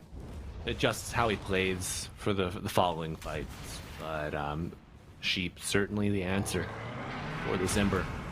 Uh-oh, and they find the Pugna again. Rolling Thunder with the kisses coming out afterwards. Can they lock down more? Ember out. And Brazil assessing. Do we go back in? Ember still controlled. He's not out yet. The fear hits. And Hermit. It's the kill. Look at that. Can't make mistakes like that if you're Brazil. I mean, your Ember, he's your one playmaker, and this time around, he seems to have been a bit overconfident with his position, not really respecting the lockdown available from the other side. Perhaps he was thinking that there's such little of it that he'll always be able to make his way out. He has the Sanj and Kaios for that HP, but this time around, he certainly seems to have miscalculated, because while the Ember is alive, Argentina can't push because Brazil are constantly confusing them, distracting them. But while the Ember is down, you do have that solid push available. At the same time, though, Argentina will not commit to that push. They will just fall back.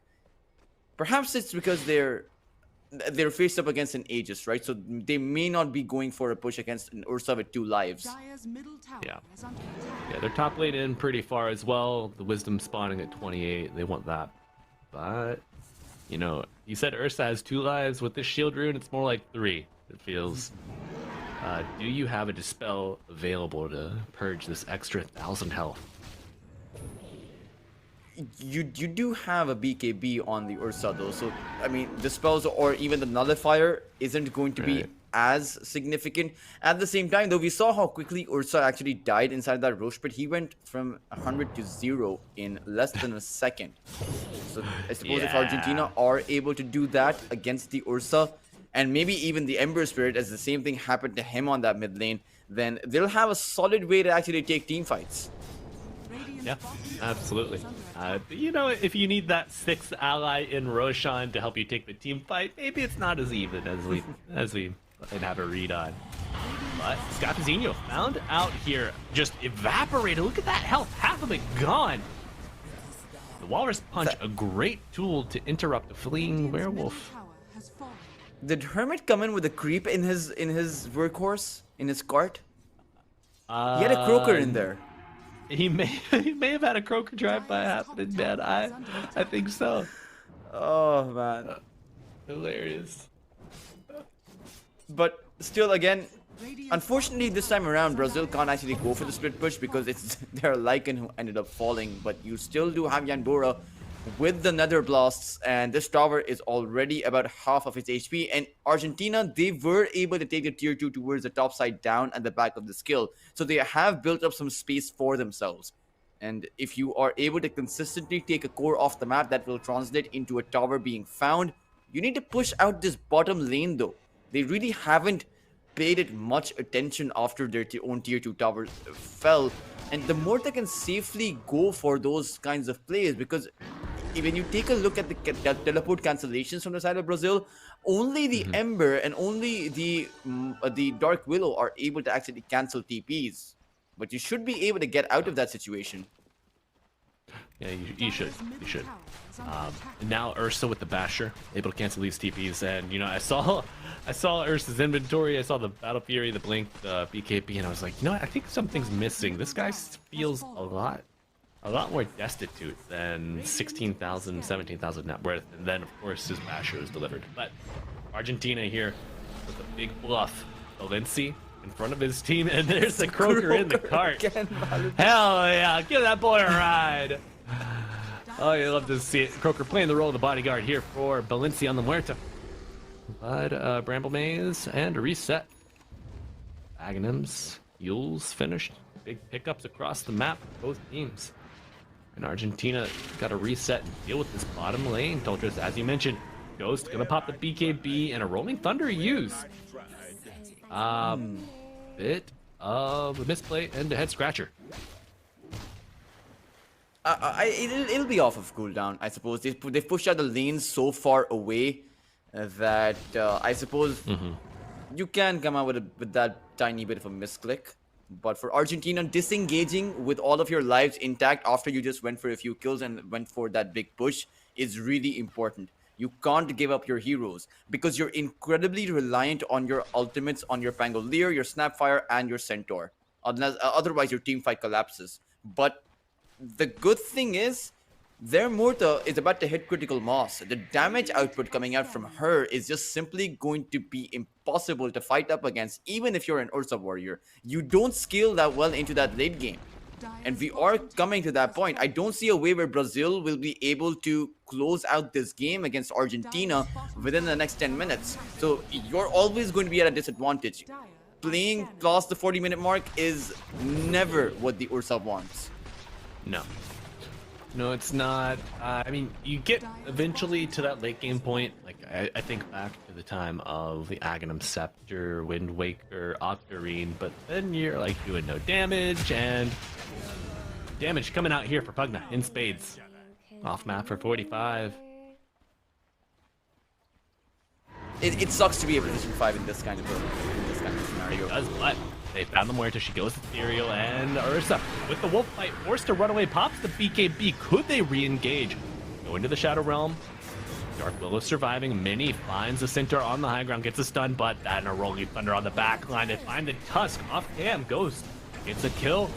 What can they do after this? You lose the Willow, and you're back in on Valencia. BKB popped on the Muerta. You've already used Pierce the Veil, and the kiss is coming out, and the damage, will it find the Ursa, who is afraid? He's fearful, and he does go down. Now Mini controlled. The kiss misses thanks to the little sleight of fist dodge, but Mini getting quite low, and the dead shot will hit. Oh man, finding the Ursa with the Mortimers there, they weren't able to take the Mortar down despite the fact that they were able to kite around that whale, but just unable to lock her down. It's the lack of stuns that are really hurting her, really hurting Brazil. I mean, sure, you have that basher, but what good is the skull basher if you can't actually hit the skull? It really... Yeah, it's not called an air basher or a ghost basher, you know. Maybe, and this maybe Ember next Spirit, match. who was doing great kiting Argentina around, distracting them. There's really no distraction plays to make when they come at you with their full 5. No, there is not. And you know, trying to serve as a distraction when your allies are dead, ill-advised. Valencia, you know what we usually think of as a slowly hero, immobile. This Muerta, fighting bottom, fighting mid, fighting in your own triangle.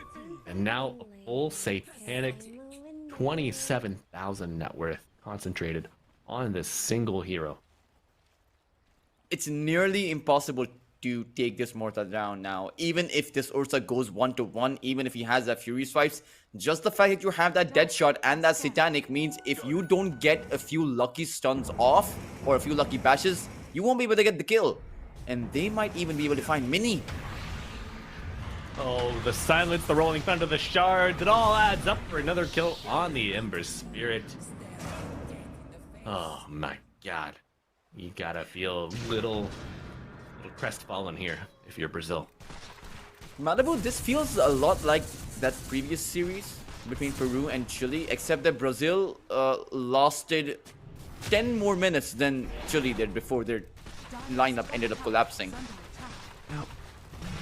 We're seeing it fall apart here, about 35 minutes in.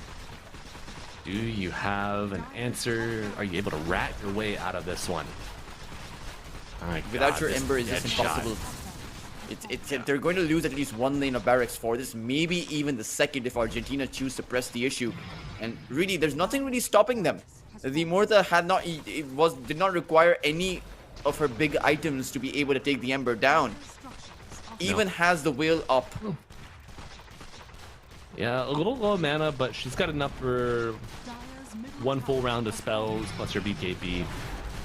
Maybe she mantis a little too early. Doesn't have any arcanes available. It could be problematic, but Ember respawning. Brazil, the options are yours. What do you do, boys? How do you get out of here? Probably not going to be able to chase this Muerta in the cart. Roshan is up and it's a very tough decision. Contest Roshan while you are this far behind and essentially you give up the game, or you play against an Aegis. It seems like Brazil will decide to go for the contest, but it's Roshan, Malibu, it melts and they won't be able to get here in time. No, they won't. Pierce the Veil, making short work of Roshan. Gonna be an Aegis on the Muerta. You couldn't kill her once. How in the hell are you gonna kill her twice? it will need to come with a fight outside of their base. They can't let Argentina make their entry as the wolf fight will come out, but the Centaur, I think he realizes something is awry. He will just back away, but no, he's actually gonna farm. And Ghost maybe trying to farm the Centaur, but the gobble up from Gato will save the offlaner. Goes Ethereal, eating some damage from the Dark Willow to Stampede, gets him out of danger. Here we go. Rolling Thunder in, and Pugna found, immediately stunned. Waller's punched and dead. Valencia with a double, both supports dead for Brazil. What do you have left in the tank? Nice back scratching coming in from Argentina. The gobble up on the Centaur, and then the Centaur sent some gratitude towards the Snapfire at the back of that Stampede, and nice little plays as well. I mean, Ghost Scepter coming out, you need a nullifier on the side of Brazil to be able to counter out, and that's the state of the game we're in now, Malibu. The Ursa, when you're not able to take down supports on the other side, that's when you know that the game is truly lost. Yeah. Yeah, and it seems like anytime you want to do anything, you have to offer up both of your supports to just get, even to get the Radiant to use a spell. Use an ultimate, let alone a kill. You're not getting any more towers, and you're losing your own. Brazil on the ropes here. Final set of barracks being dismantled. Centaur in a Centaur. It's so literal, you might cry about it. Piercing the Veil coming out with the Ember controlled in the silence. Just the Dance of the Dead controlling him in. Spirit remnanting, going in and out. They get the Pangolier. Tusk very low. You've only given up your Pugna. And the Snapfire to fall, but Valencia firing away at will. Ghost versus the world, running at Valencia, challenging her. Says Muerta, step up. Let's see what you got. Buyback on the Tusk. Aegis consumed, but the Tusk, this is a dieback, perhaps a throw, when it all looks so favorable for Argentina. What do you got, kid? Let's see how straight you can shoot. The answer's not at all, Toltris. And they weren't able to take Megas. Argentina really bungled that one, going in with the workhorse a bit too preemptively. You needed to use it as a defensive tool to get your Muerta out, but you used it as an offensive tool.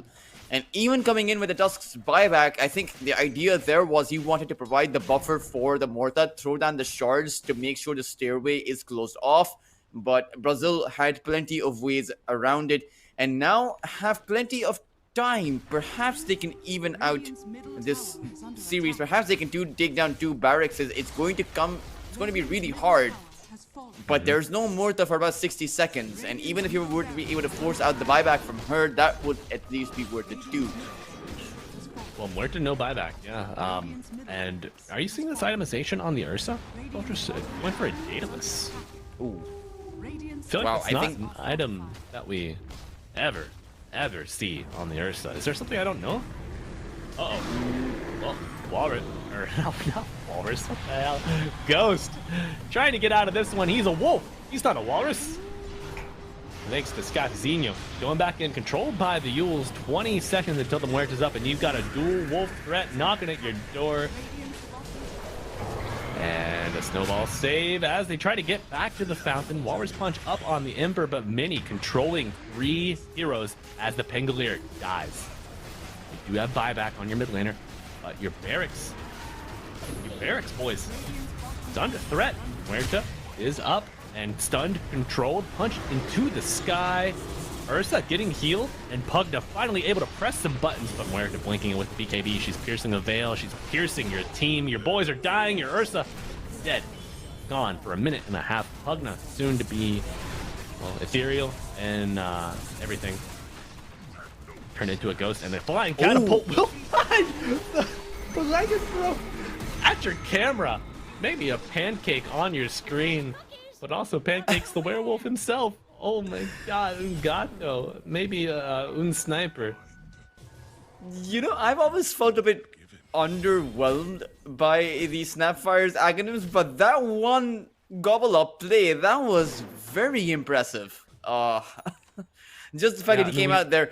And for Brazil, they had, I think, their best shot, and it was a really good shot. They tried to go all in for the barracks, but unfortunately, they got caught up trying to chase after Argentina for some kills rather than taking down or closing out the objectives. And I think that's what cost them from being able to even out this the objective scoreline, as they had the perfect opportunity. But now 30 seconds, no Ursa, no Lycan, and only one melee barracks. Yeah, and many controlled, stunned, silenced, just throwing the works at him. He is getting quite a lot of heals from the Pugna. Dancing in and out. And oh no, Muerta's in the cart. She's invulnerable. You cannot target her. You need some ground damage. But Pangolier coming into the last second to bring down the Ember. And now they're charging towards the fountain. 2 dead. Let's see if we can make it 5. Yep. Don't know how that math adds up. But, 2 previously dead from the other Radiant base push. I think that's going to be game. They don't have buybacks, or rather, they do have some buybacks. They will have to 2 commit to buybacks. those. Able to keep their barracks alive. It's only about a few hits away. Lindsay doesn't have BKB here. I think it's already been used. You gotta protect Muerta here. And they found the Centaur. And, oh my god. The support just dead like that. Yanbora got a big stun from Mini. He pops the BKB here. Not gonna take too much damage from the Muerta. Is nullified. And now Ursa controlled. Hit with the Yules. The Centaur with the cart will save him and goes very low. Kills the Tusk. But he's not gonna get much more out of that unless no. Controlled by the Pangolier, Swashbuckle. And a gobble up with a spit forward after the force staff, and they have found Chatinho. Farming lane because you're a winner. I think you might be farming Team Brazil. That gobble up again was going to be on point. But the Lycan, he realized that he went down instead of running back to his base. But if he was on the correct trajectory back to his base, he would have been hit. And it was a good attempt by Ghost going in there. It was unfortunately an overextension, and that will cost Brazil the game, as there is no buyback on that Ursa, and Valenci, he also already has the whale up and online. He sure does. And now controlled to your fountain as the Radiant just bebop and bounce around, taking down your Ember, taking down your hopes of a win here in game 1, and GG is called at 44 minutes. Argentina take an early lead in the series. Well played all around from Argentina, displaying early dominance here against Brazil. Yeah, and even though Brazil was the one to come out with all sorts of mini plays, we saw that in the early game, when the game, just as when the game started, right? Even as the first boundary rune spawned, Ember Spirit was able to steal that one. It was the mini plays that started to stack up coming up from Argentina. The gobble up plays, the Centaur, the Stampede plays, the Workhorse plays, the Morta plays. It really seemed like everyone came together nicely from the side of Argentina, and Brazil were really close to closing that one out. I don't think that there was a huge skill disparity between both of these two sides. I think a lot of it had to do with the draft of Brazil and how it just wasn't designed around team fights as well as Argentina's draft was. Their team fight was designed around pushes, and even though they had some success with it, it was just limited success. And at the same time, when it came down to those team fights, you didn't have a hero that scales up too well on that late game. But perhaps with a few changes, they can actually take Argentina to that third game. Yeah, you need to learn how to turn the micro into the macro here for Brazil. They had superb displays of skill, mechanical knowledge in the early to mid game, but just unable to put it all together. And I think after that game 1 wake up call, maybe you go back to the locker room, drop some changes, and shift your focus. Maybe you can't have your Pugna dying every single time there's a skirmish on the map. To start it off with, at least. Yeah, the Pugna dying has been, I think, a bit a topic of huge debate, right? Because in a situation where you are losing, it's very natural for a Pugna to start giving away too many kills. I mean, it happened to Nemesis, it happened to Extreme Gaming, it happens, Malibu. It's like, what is the Pugna supposed to do? He's a poor old Pugna. He's just supposed to try, do his best. Maybe a little glimmer helps. No reason to fixate on the past. Let's look. You know what, I say that, but then we've got some beautiful highlights. Let's roll that beautiful beam footage here as we see Argentina and Shifu